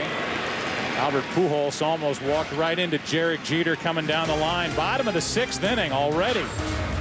2-1. NL coming to bat. Beautiful night here in Pittsburgh, as it turns out. A number of changes into the bottom of the 6th inning. Konerko takes over at first. Tejada is in at shortstop for Jeter. Troy Glass is the third baseman, taking over for Rodriguez. Jermaine Dye is in right. And the new pitcher is Scott Kazmir. And on the first pitch, he gets Sanchez to ground to short, where Tejada just into the game makes the play 1 out. How good is Scott Kazmir? 22 years old, and he is already great. They're using that word for the young baby-faced left-hander for the Tampa Bay Devil Rays. He is something. A deal with Carlos Beltran. I know about the trade a couple of seasons ago from the New York Mets for the Mets faithful, sending him to the Tampa Bay Devil Rays for Victor Zambrano. Right. Zambrano has been injured, and Kazmir seems to get better by the start. A 1-0 pitch. He threw a shutout, 2-hitter against the Boston Red Sox during the past week. And talking to Terry Francona of the Red Sox and David Ortiz after that start, they were stunned at how much progress Kazmir had made. And David Ortiz saying he just can't even see the slider that Kazmir is throwing to the plate. He can do it all. Now, the development of the slider has made a world of difference for the young left-hander. Here's a 2-1. Beltran, who's with the Mets, takes high, 3-1. Question Mets fans are asking is, what if we had Kazmir? What if he didn't get away? A 20-year-old when he won his major league debut, as Beltran out in front fouls it. Still a full count.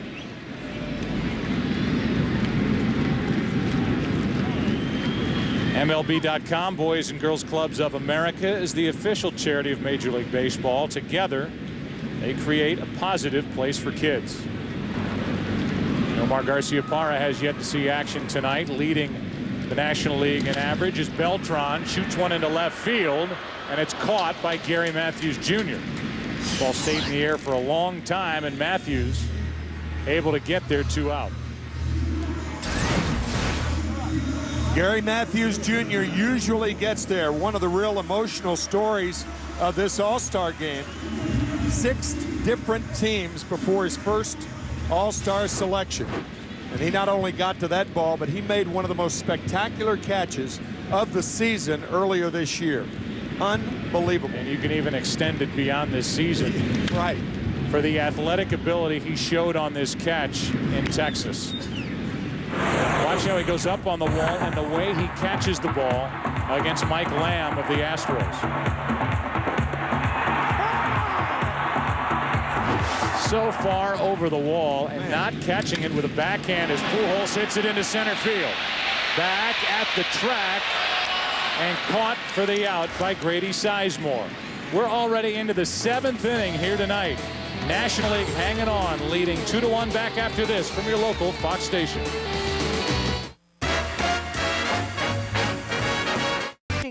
Rosanna Scott and Ernie Anastas. Watch New York's best news team, Fox 5 News, the most powerful name in local news. Arnold Diaz, now on Fox 5 News.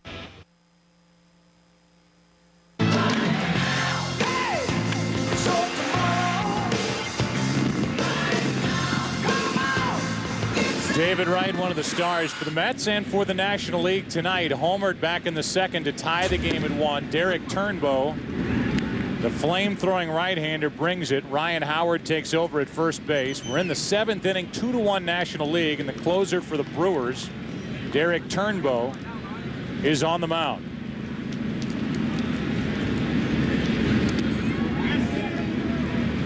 And the count goes to 0-2. At the plate is Paul Konerko. His first at bat since taking over for David Ortiz at first base.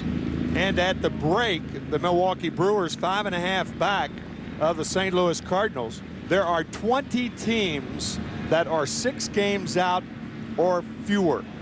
20 of the 30 teams. An 0-2 from Turnbow. Down and away, and that's why when the trading deadline rolls around at the end of the month, you shouldn't expect to see a ton of trades because too many teams are still in contention and good point within shouting distance of a playoff spot, whether it's a division lead or a wild card position. 1 ball, 2 strikes. Konerko fights it off and fouls it. See the rain just spitting here at PNC Park in Pittsburgh. Konerko up now, Troy Gloss on deck, and then Michael Young. Derek Turnbow. The guy who was out there, picked up, given a chance with the Milwaukee Brewers. And he has certainly made the most of it as Johan Santana gets loose for the Twins out in the AL bullpen.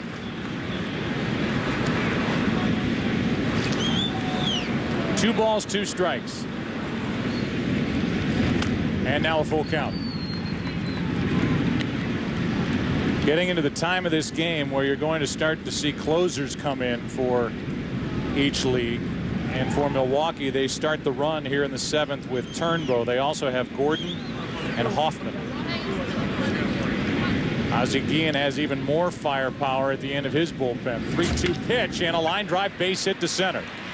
Leadoff man is on for the American League as Konerko gets the hit, and we will check in with Jeannie Zelasko.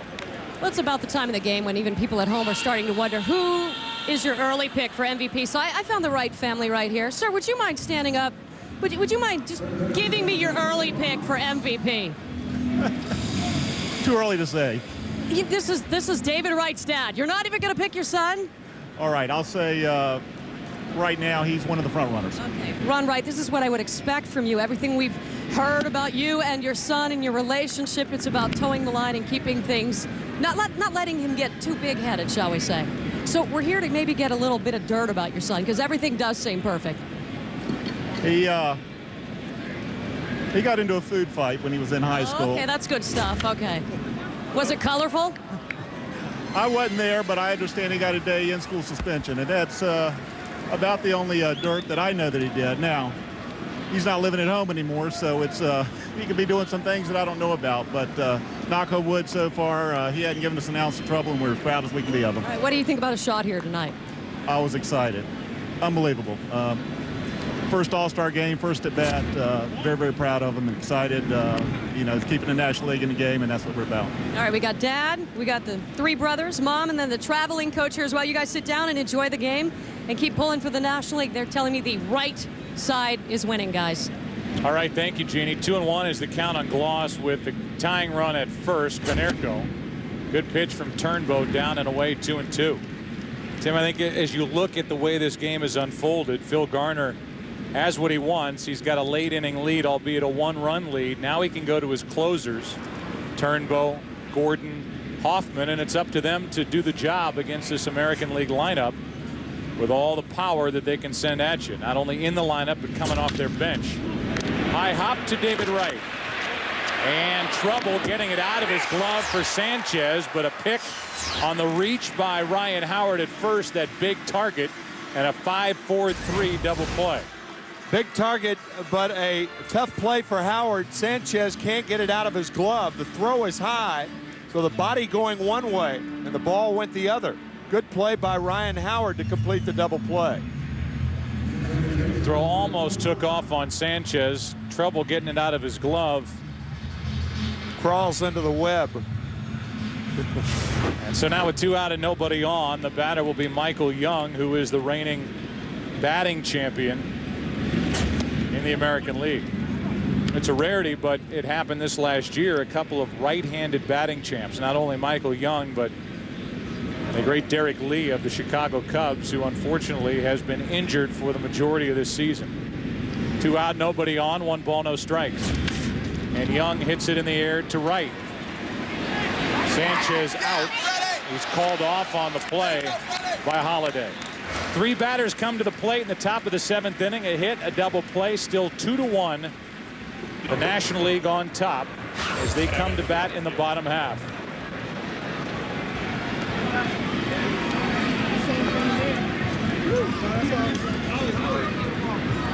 Right now, let's go to public address announcer Tim DeBacco.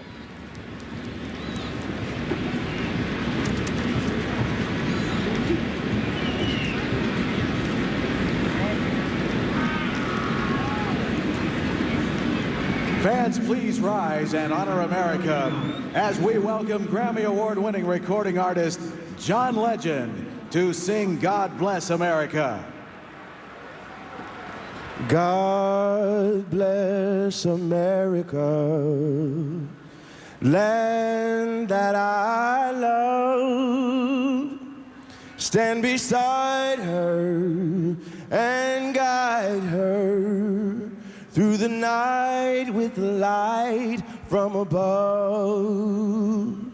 From the mountains to the prairies, to the oceans wide with foam. Oh, God bless America, my home sweet home.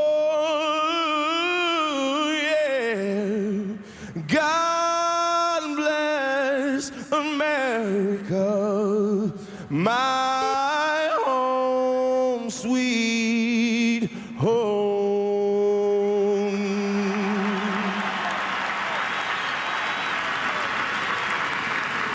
MasterCard Hit It Here signs. One lucky fan will win 500 free flights courtesy of MasterCard.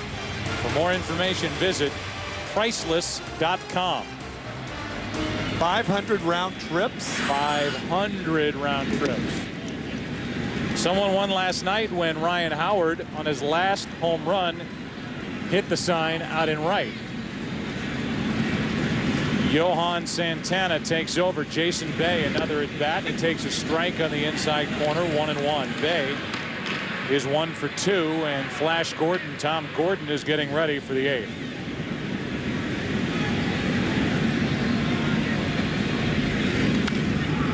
That's fouled out of play. Santana, the Cy Young Award winner for 2004.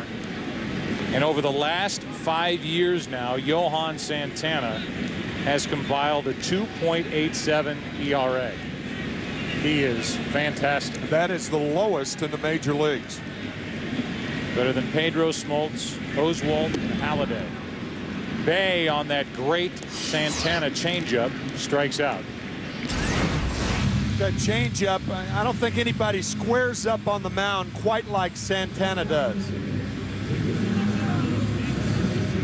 squaring up, and that makes that changeup very, very effective. Same arm motion as the fastball. A choked fastball gets bay. And now Lance Berkman will come off the bench and bat for Derek Turnbow, who turned in a scoreless inning. 1 inning, 1 hit. That's it. And Berkman takes it down and in. Lance has 2 of the top 10 single season totals as far as RBIs for a switch hitter. He was a pick by his manager, Phil Garner. The 1-0. Outside, 2-0.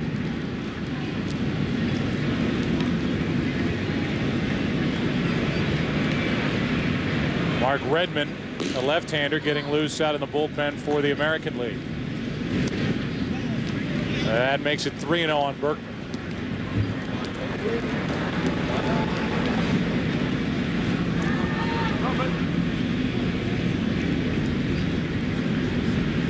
Berkman trying to get on in front of David Wright. That is outside, and a 4-pitch walk from Johan Santana.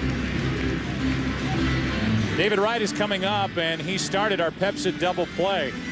Turned in the top of this 7th inning on the ball hit by Troy Gloss. Wright made the play. Sanchez had a tough time getting it out of his glove. But after throwing high, he had big Ryan Howard down there waiting.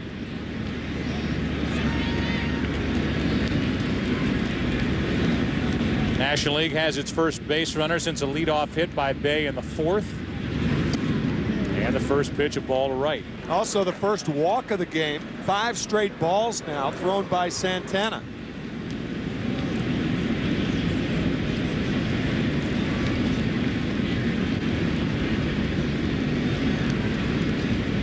Berkman on at first, and Wright takes it right down the middle. 1 ball, 1 strike.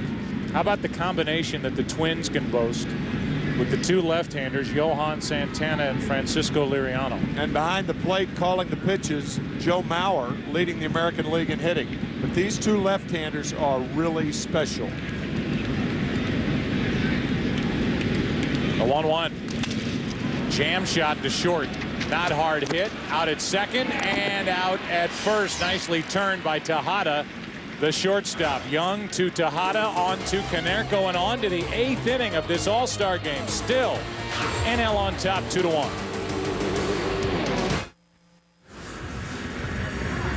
Three changes for the National League side. Miguel Cabrera takes over at third base. Carlos Lee is now in the game in left field, and on the mound, the closer for the Philadelphia Phillies, Tom Gordon. First up is Joe Mauer, leading the league in hitting. Tim, why is it so difficult, other than the obvious, for a catcher to lead a league in hitting? No, lead the majors in hitting with the 378 average. Well, the better the pitching staff, the worse your chances are to hit over 300. The reason for that, the pounding your left hand takes. And a lot of times your 3rd, 4th, and 5th at bats later on in a ball game, you end up holding the bat with 8 fingers because you can't close the hand, the left hand, in Joe's case, any catcher's case. Except for Benny DiStefano of the Pittsburgh Pirates, a left-handed catcher. Yeah. They, along with the Pittsburgh Pirates, also a left-handed catcher. 1 ball, 2 strikes on Mauer. Good fastball from Gordon. But he is a special catcher. Only 2 catchers have ever led their leagues in hitting. It's been done 3 times, but by 2 catchers. To the right side and foul. Joe Mauer has had a touch of gold for the Minnesota Twins. Catchers who won a batting title: Bubbles Hargrave, Ernie Lombardi. 1942, the last to do it. Highest average by a catcher all time, Piazza in '97 with the Dodgers. Gwynn winning the batting title that season, as that one skips in there from Gordon to the count 2-2. If you talk to scouts, first of all, they bring up the name bench, and they start to make comparisons. And obviously, Mauer's got a long way to go and a lot to prove to get to that level. And Johnny is here at the game tonight. And 2, they say just watching him play catcher, warm up the pitcher between innings, the way the ball shoots out of his hand He is a tremendous athlete, and he is out number 1 here in the top of the 8th inning. I think the one thing that is against Joe as a catcher is his size. He is 6'4½", and that often wears on a taller guy more than it would a guy of normal size, 6'1". But Johnny Bench, the best catcher in the history of the game all around, in my view. Here's Gary Matthews Jr. His dad played in the All-Star game. His dad played with you. Yes, he did. The Sarge, Gary Matthews. And as you said, a real great story that Jr. is here in this game. 14th father-son combo. And for Gary Matthews Jr., a lifetime 249 hitter. As he stands in there tonight, he's hitting 328. And a big reason why the Rangers are having the kind of season they're having. Rangers tied with Oakland in the American League West. The Los Angeles Angels at Anaheim, two back, followed by the Seattle Mariners. It's anybody's division in the American League West, or both Western divisions for that matter. That's low. 2-1 from Gordon. Matthews, and then the pitcher spot is next. And big Jim Thome is getting loose in the on-deck circle.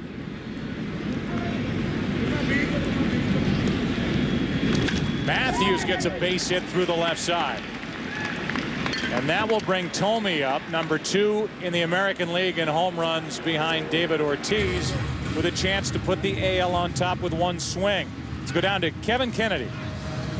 Thanks, Joe. David, you want to prove to people that you belong in the All-Star Game, so right away you got to go deep? I got a lot of practice last night. So after practicing last night, I felt pretty comfortable in there, and just got a pitch I can handle my first at bat. You are having fun. You got to be having fun playing with the guy that got voted for the National League shortstop, Jose Reyes. Unfortunately, got hurt. Your thoughts on him? He's an outstanding player. I love him. We came up kind of through the system together. We both bleed blue and orange, and now get a chance to participate in my first All-Star game along next to him. Great guy and very energetic. Could be playing together a long time on the left side, Joe. Yeah, there's no doubt about that. A couple of 23-year-olds and the pride of the Mets. And here's Jim Thome, who is now the pride of the Chicago White Sox, and the brilliant move by Kenny Williams, their GM, to pick him up from the Phillies. Runner goes, a shattered bat, and a ground ball to Sanchez for out number 2.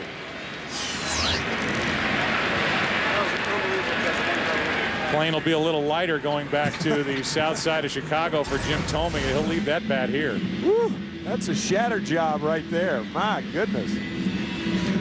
Doesn't even give you a chance to talk about what Jim Thome is doing after hitting 7 home runs all of last year, fighting through elbow and back trouble. He gets traded to the Chicago White Sox, and he has made them, in my mind, a team that was the best in the major leagues last year, even better in 2006. That's because of their pitching last year, and they've added thump with Thome. Left-handed thump. Here is Sizemore, his second at bat. Grady struck out his first time. Tying run out at second base with 2 out here in the 8th. And Sizemore grounds it to Sanchez. Knocks it down, inning over. Gordon gets through a scoreless 8th inning. Bottom half rolls in. Sanchez made the play. Gordon celebrated after getting that final out. NL bats up 2-1. Up above, tonight's aerial coverage brought to you by Goodyear's new Eagle tire with Response Edge technology, featuring a carbon fiber reinforced sidewall for enhanced performance. We're into the bottom of the 8th inning. The National League side is batting against the closer for Toronto, B.J. Ryan. And he's up on the count 0-2 to Brian McCann, the young catcher for the Atlanta Braves. There are the numbers for Ryan. That great ERA of 0.84, part of the big spending spree that the Blue Jays had over the offseason. Tejada takes care of McCann. 1 out in the bottom of the 8th. Pepsi is the official soft drink of Major League Baseball. It gives us our clutch performance the first half of the season. June 24th, the Fox Saturday Game of the Week. David Ortiz to Tom Gordon deep. More Pepsi clutch performances can be found at PepsiClutch.mlb.com, and be sure to watch for the Pepsi Clutch Performance of the Week during our Fox Saturday telecasts. Here's Eckstein. On the inside corner for a strike from Ryan. Mark Burley and Bobby Jenks getting loose for the AL in their pen. Eckstein 0-2. David, a late addition. He was the guy that took the roster spot of Jose Reyes when he couldn't answer the bell with the stitches in his pinky on his left hand. 0-2. Fights it off. One of the best two-strike hitters in the game is David Eckstein.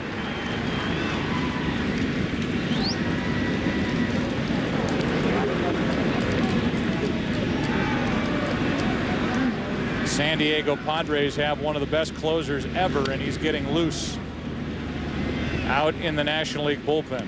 Greatest percentage of saves in the history of the game, Trevor Hoffman. In the 9th inning, it'll be the top of the order for the AL. Eckstein hits it foul way out in front, hit it behind him. Still 0-2. Almost took Brad Henderson, trainer for the Pirates. Almost needed his own medical attention after Eckstein shot a foul over to the NL dugout. Eckstein strikes out, 2 down. Our game summary is brought to you by Flomax as we approach 11 o'clock in the East. For the American League, the offense has been held down to 4 hits. All night they've stranded only 2. And 2 home runs tonight. First, Vladimir Guerrero putting the AL up. In the bottom of the second, David Wright answered with a shot to left.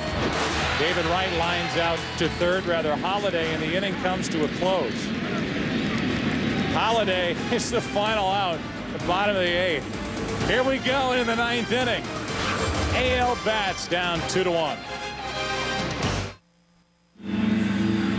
Trevor Hoffman is into his 5th All-Star game, his 14th season of his great career out in San Diego, and number 2 on the all-time saves list with 460. He is a changeup artist. That is his best pitch. He is not a closer that comes in firing 98 miles an hour. Not like Mariano Rivera. He is a fastball changeup guy and rarely gets beaten on his breaking ball. There is a changeup, and Jermaine Dye hits a dribbler. 1 out. Jermaine Dye in his only at bat taps back to Trevor Hoffman. 1 out here in the 9th inning, and it's time for the Holiday Inn Look Again play of the game, brought to you by Holiday Inn, the official hotel of Major League Baseball. Beltran in the 3rd inning, a base hit, and out at the plate, steals third, and it was big with 2 out. Pujols up because the difference in the game right now is a wild pitch. Beltran scores 2-1, and it's still 2-1. Top of the 9th inning, 1 out, nobody on for Tejada. Miguel Tejada takes a strike from Hoffman. Last year's All-Star Game MVP and the 2002 American League MVP with the A's. 1 out, nobody on. Hoffman trying to secure home field advantage for the National League in the upcoming World Series. 0-2 on Tejada. The National League trying to win for the first time since 1996. The AL had won the last 8 decisions with that tie mixed in. 14-3-1 the last 18 games. And now on another changeup, the National League is 1 out away from a 2-1 victory.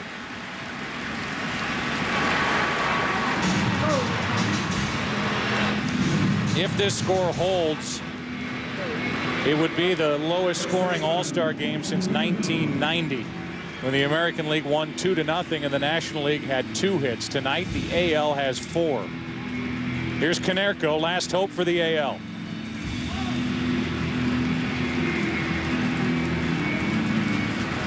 Crowd starts to climb back in it. Konerko, who was the 2005 ALCS Most Valuable Player. In his 8th season with the White Sox, rips it to third, and it's a base hit. Guerrero was guarding the line, and Paul Konerko hit it right into the position for a 2-out hit.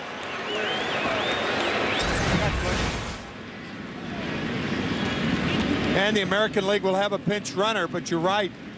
Guerrero was on the line. Had he been playing straight up, the game's over. Jose Lopez will come on and pinch run. That means that A.J. Pierzynski is the only American League position player that to this point has not been in the game. Glaus, strike one. Troy Glaus with his 25 home runs, his 60 RBIs.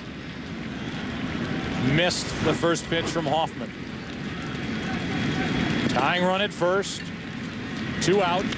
And a shot into left field. Over on the move is Lee. It takes a bounce and goes out of play. It's a ground rule double, meaning that Lopez has to stop at third.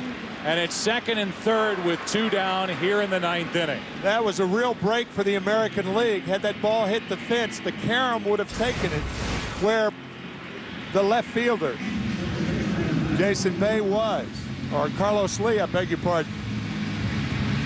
So a changeup to Glaus. And see, if that ball hits right in here, it goes that way. By bouncing over the fence, of course, it's a ground rule double, a break for the National League. Still 2-1. Second and third, and Young hits it down the right field line, foul. The reigning batting champion up for the second time tonight. He flied to right his first time up, and all of a sudden, the American League is 1 hit away from taking a 1-run lead. Lopez at third, Glaus at second, 2 out, and a shot foul. It's 0-2. Rivera getting ready just in case. And now with 2 strikes, this crowd back in the game.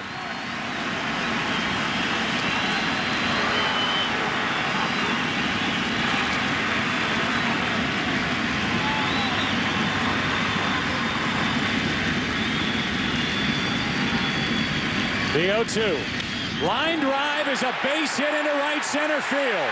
Young has delivered. The American League is back on top. Young will dig for third. Throw by Eckstein. Too late. Michael Young, a hero in the 9th inning for the AL. A 2-out rally, and the American League has regained the lead. A single by Konerko, a double by Glaus, and this 2-run triple by Michael Young. Single, double, triple, 2 runs for the American League here in the 9th inning. All with 2 out. 2 ground balls back to Hoffman, and then 3 straight hits. And Michael Young with a huge hit in the 9th inning. And now with 2 out, a chance for another run as Joe Mauer steps in. Young, who is so often overlooked, one of the best hitters in baseball, period, steps up with 2 out and triples into right center field. Won the American League batting crown last year. The 0-1 pitch. Mauer hits it back to Hoffman, who knocks it down and ends the inning. But all of a sudden, in a blink, the American League is back on top.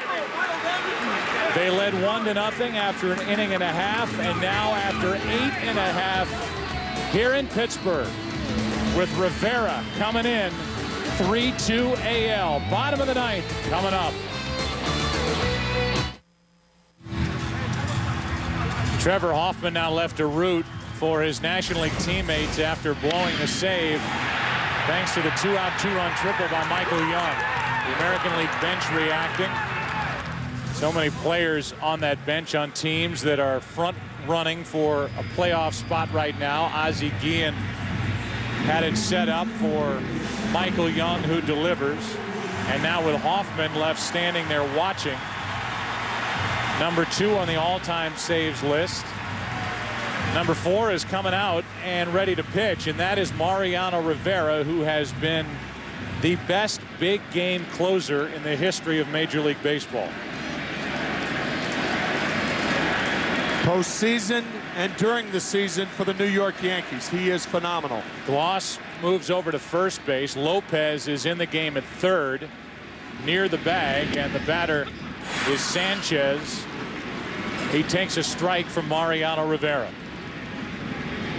Rivera, a 4-time World Series champion, 34 career postseason saves, including 9 in the World Series, both records. Sanchez reaching, it's 0-2. Freddie 0 for 1 in this game. On deck is Beltran, who's played throughout, and then Ryan Howard.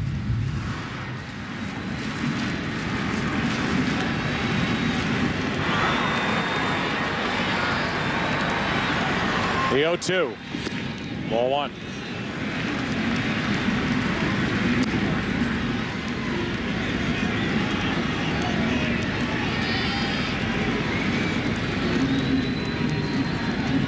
Trevor Hoffman started the top of this 9th inning with a career All-Star Game ERA of over 10.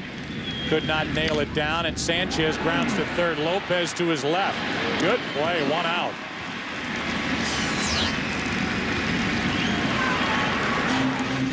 We came into this game talking about the American League's dominance. They lead World Series play 6-3 since 1997, 8-0-1 since '97 in the All-Star Game, and in interleague play they have dominated the National League here in 2006. Here is Beltran. Carlos Beltran had a leg up on the MVP award before the 2-out 2-run triple by Michael Young, and he takes a ball down and in. On deck is Ryan Howard, so there is thunder left for the National League.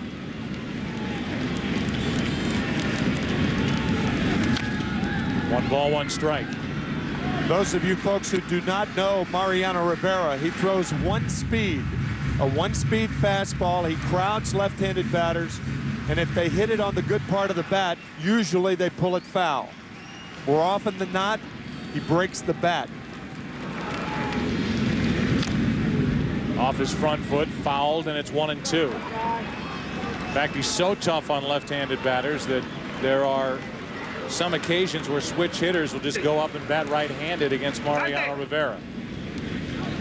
It was said early by Ozzie Guillen, if we have a chance and we have a lead in the 9th inning, my closer, even though he has Papelbon, B.J. Ryan, and his own Bobby Jenks, my closer is going to be Mariano Rivera. The 1-2. 2-2.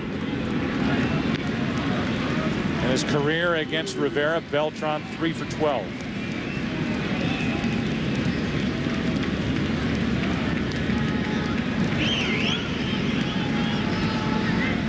The 2-2. Beltran just got a piece. As it stands right now, Andre Jones did not get into the game. Nomar Garcia-Parra, Scott Rowland, and Dan Ugla for the National League. Ryan Howard, the man on deck, in a home run derby here last night. The 2-2 to Beltran. Lopez bobbles, picks it up, throws, safe. And the tying run is on.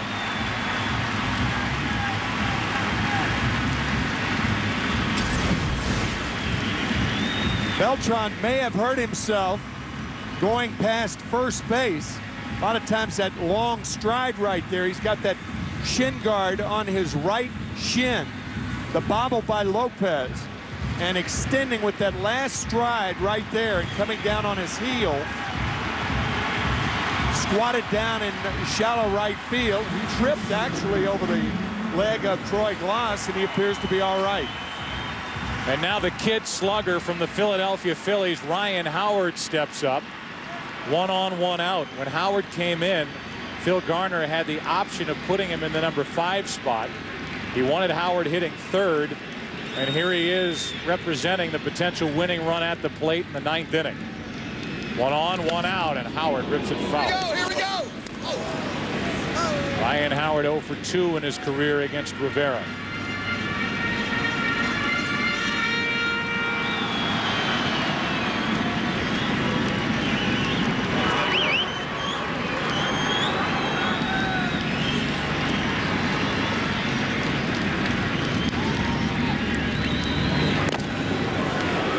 Check on Beltran.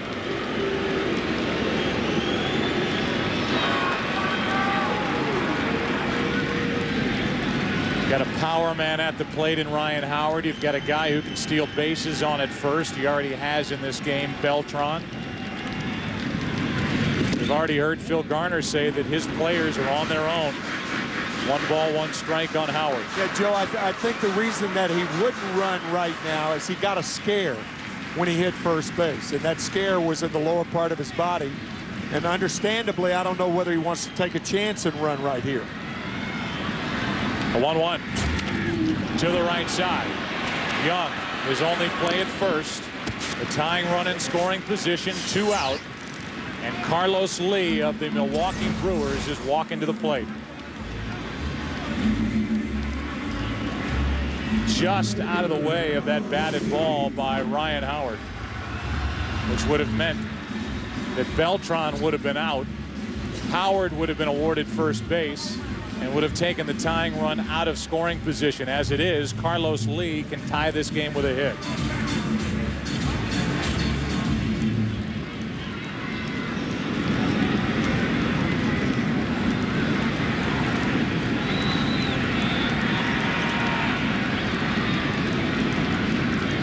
Rivera deals and Lee comes up empty. In 1994, the last time the All-Star Game was here in Pittsburgh, Fred McGriff hit a 2-run home run in the 9th inning to tie the game and send it into extra innings.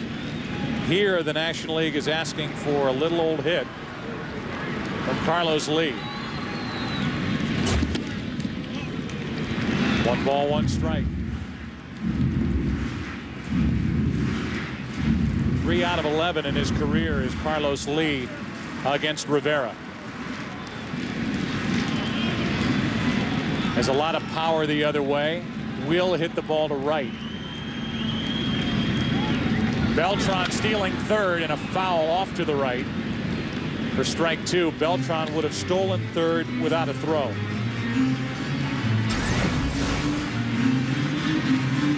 Beltran with 1 steal of third in this ball game, and he scored on the wild pitch.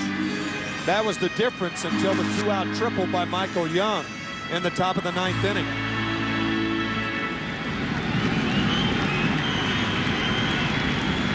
The error by Lopez has allowed the National League a chance. 1-2 pitch. Lee floats one into shallow right. Out is Young. Michael Young secures it, and the American League has secured home field advantage in the upcoming World Series with a 3-2 win. I think the American League loves this format. Whoever wins the All-Star Game gets the home field advantage in the World Series. Since that format, they haven't lost. They haven't lost overall since 1996. And with fireworks exploding over PNC Park, a blown save for Trevor Hoffman, a missed opportunity for the National League to get some of their pride back, and again it's the American League on top, albeit because of a 2-out, 2-run triple, even 2 strikes on Michael Young, and a 3-2 win. Remember that rally that started on a ground ball base hit through the left side by Canerco through the position, with Cabrera tucked over by the line to guard against an extra base hit. The single started it, the double followed by Gloss, and then Young, in essence, wins it with a 2-run triple. Winning pitcher is B.J. Ryan, the loser Hoffman, the save for Rivera. 2-hour, 33-minute game, and let's go down to Kevin Kennedy. Well, Joe, Troy's so thirsty right now after hitting that double to keep the team alive in the American League. He's getting a glass of water, but he's going to be right here, back here with us. Here he comes right now. Troy Glass, congratulations. What, that double wear you out or what? Sorry, no. Hey, I was a little nervous playing first base. That made me nervous. I was going to ask you, a lot of position changes in this game tonight, but more than that, let's switch over. You know, we know Trevor Hoffman you faced before in the National League. You faced him in spring training. Were you sitting on changeup? I was just hoping I saw it, because I haven't had great success on trying to see that thing. But, you know, I was just trying to hit his fastball the other way, just trying to keep the inning alive. When you hit it, and you hit it in the corner, did you think the game was going to be tied to that point? I was hoping. I mean, I played here last year, and I know that fence is short over there, but I was hoping it was going to stay in, and Jose was going to get a chance to score. Final thing, you've been an MVP in the World Series before. That was pressure. Were you feeling the pressure out there in that last at-bat? Yeah, nobody wants to make the last out of anything, but albeit a regular season game, an All-Star game, World Series, whatever. especially down one. You know, we're trying to do anything we can to get a run across, at least to tie the game, and fortunately we're enough to get 2. You know, Michael came up with a huge hit and get us 2. All right, go get some water. Thanks a lot, Troy. Congratulations. Joe, let's go Troy back Gloss, upstairs. thank you, Kevin. Troy Gloss with the big hit, set it up. Michael Young wins it with a 2-out, 2-run triple. Beautiful night in Pittsburgh, PNC Park. We'll come back with a presentation of the MVP award after this break on Fox.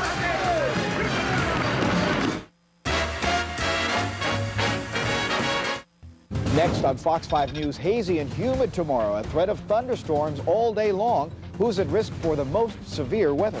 Plus, deadly bombings on commuter trains in India. Now security stepped up for New York subways. 2 things you'll see to keep you safer. Next.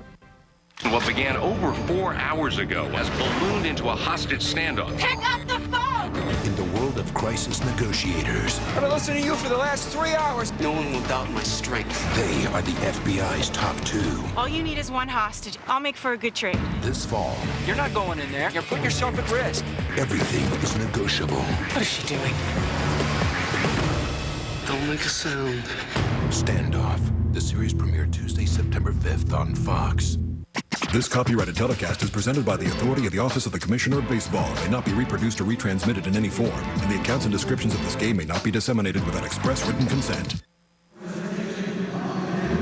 Welcome back to the Chevy All-Star postgame show on Fox. Chevy, baseball's #1 fan, an American revolution. Again, the final score, American League wins it with a rally in the 9th inning. 3-2 the final. Let's go down to Jeannie Zelasko. And guess who's shown up? The Commissioner of Baseball, Bud Selig, with some hardware to pass out.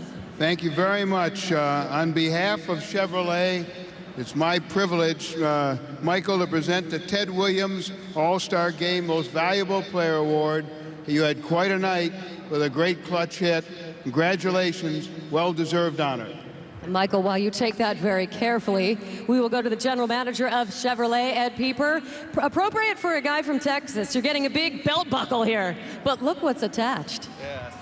Michael, congratulations on behalf of Chevrolet and all of our Chevrolet dealers. I am pleased and proud to present the keys to an all-new 2007 Chevy Avalanche, the most flexible vehicle out there. Chevy, that's an American revolution. Congratulations. Saw the flexibility in you tonight. I think we've made a believer out of you in 2 things. First of all, you're now a fan of interleague play because I believe you just saw Mr. Hoffman, Trevor Hoffman, a few weeks ago, yes? Yeah, I just saw him a couple weeks ago. When you have someone of that caliber, though, it's never an easy at-bat. So I was just fortunate to make some contact in a tough count and fortunately fell in. All right, you have gone on record numerous times about saying that home field advantage for the World Series really shouldn't be up for grabs at the All-Star Game. Now you're on the winning side here. This is your 3rd time, of course. Does it mean a little bit more now? Yeah, of course. I can change course now. There you go. So I'm sure one team that's in our clubhouse right now is going to be the beneficiary of this win. So we're all very excited about it. That was one point that Ozzie made to us before the game, was to go out and play this game to win because someone's going to be pretty happy about it come October. All right, finally, let's ask you about the reason that you're here, wrapping the glove around the final out. And prior to that, have you ever felt more comfortable coming up to the plate with 2 outs, knowing that all you had to do was make a little contact because Mariano Rivera was going to come in and close it out? That's true. We had a lot of good pitchers out there. Obviously, anytime Mariano's on in the 9th, you feel like the game's over. But Paul and Troy deserve a ton of credit for getting on against a great closer. And I was just put in a situation where I can hopefully get a little hit to fall in. So definitely feel fortunate right now, and I'm pretty happy. All right, on behalf of Mr. Selig, Mr. Pieper, and everybody at Fox Sports, congratulations. Joe Buck, back to you. All right, Jeannie, thank you. 9 innings and 9 great prizes, plus a grand prize like tonight's All-Star MVP's new truck, the all-new 2007 Chevy Avalanche. FoxSports.com. Thanks to the thousands who participated in the 9-in-9 sweepstakes. Presented by Chevrolet, baseball's #1 fan. We'll come back and wrap up what was a rather quick night of baseball here in Pittsburgh on the other side of this break as our Chevy postgame continues.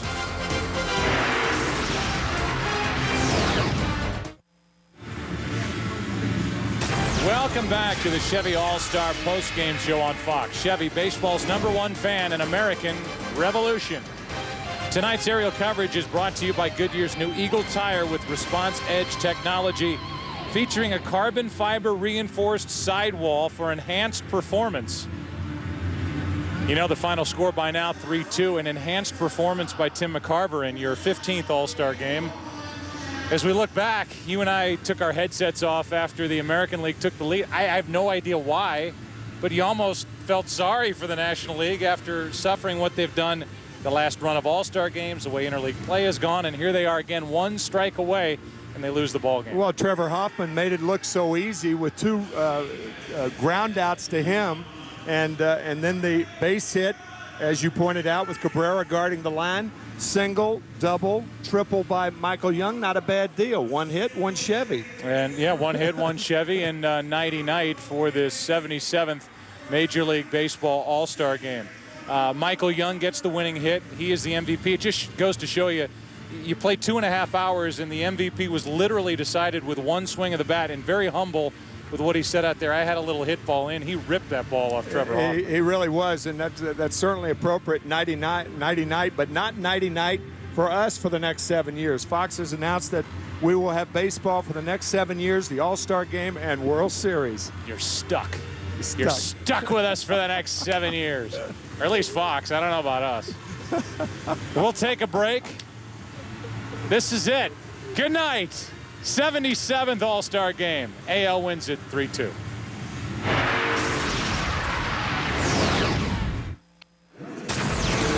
And welcome back for the final time to the Chevy All-Star postgame show on Fox. Chevy, baseball's #1 fan, an American Revolution. Saturday, good games on Fox Saturday Baseball. Join us. White Sox travel to take on the Yankees. The Dodgers take on the Cardinals, or the Phillies and the Giants. Check local listings for the game in your area. Promotional consideration provided by the following.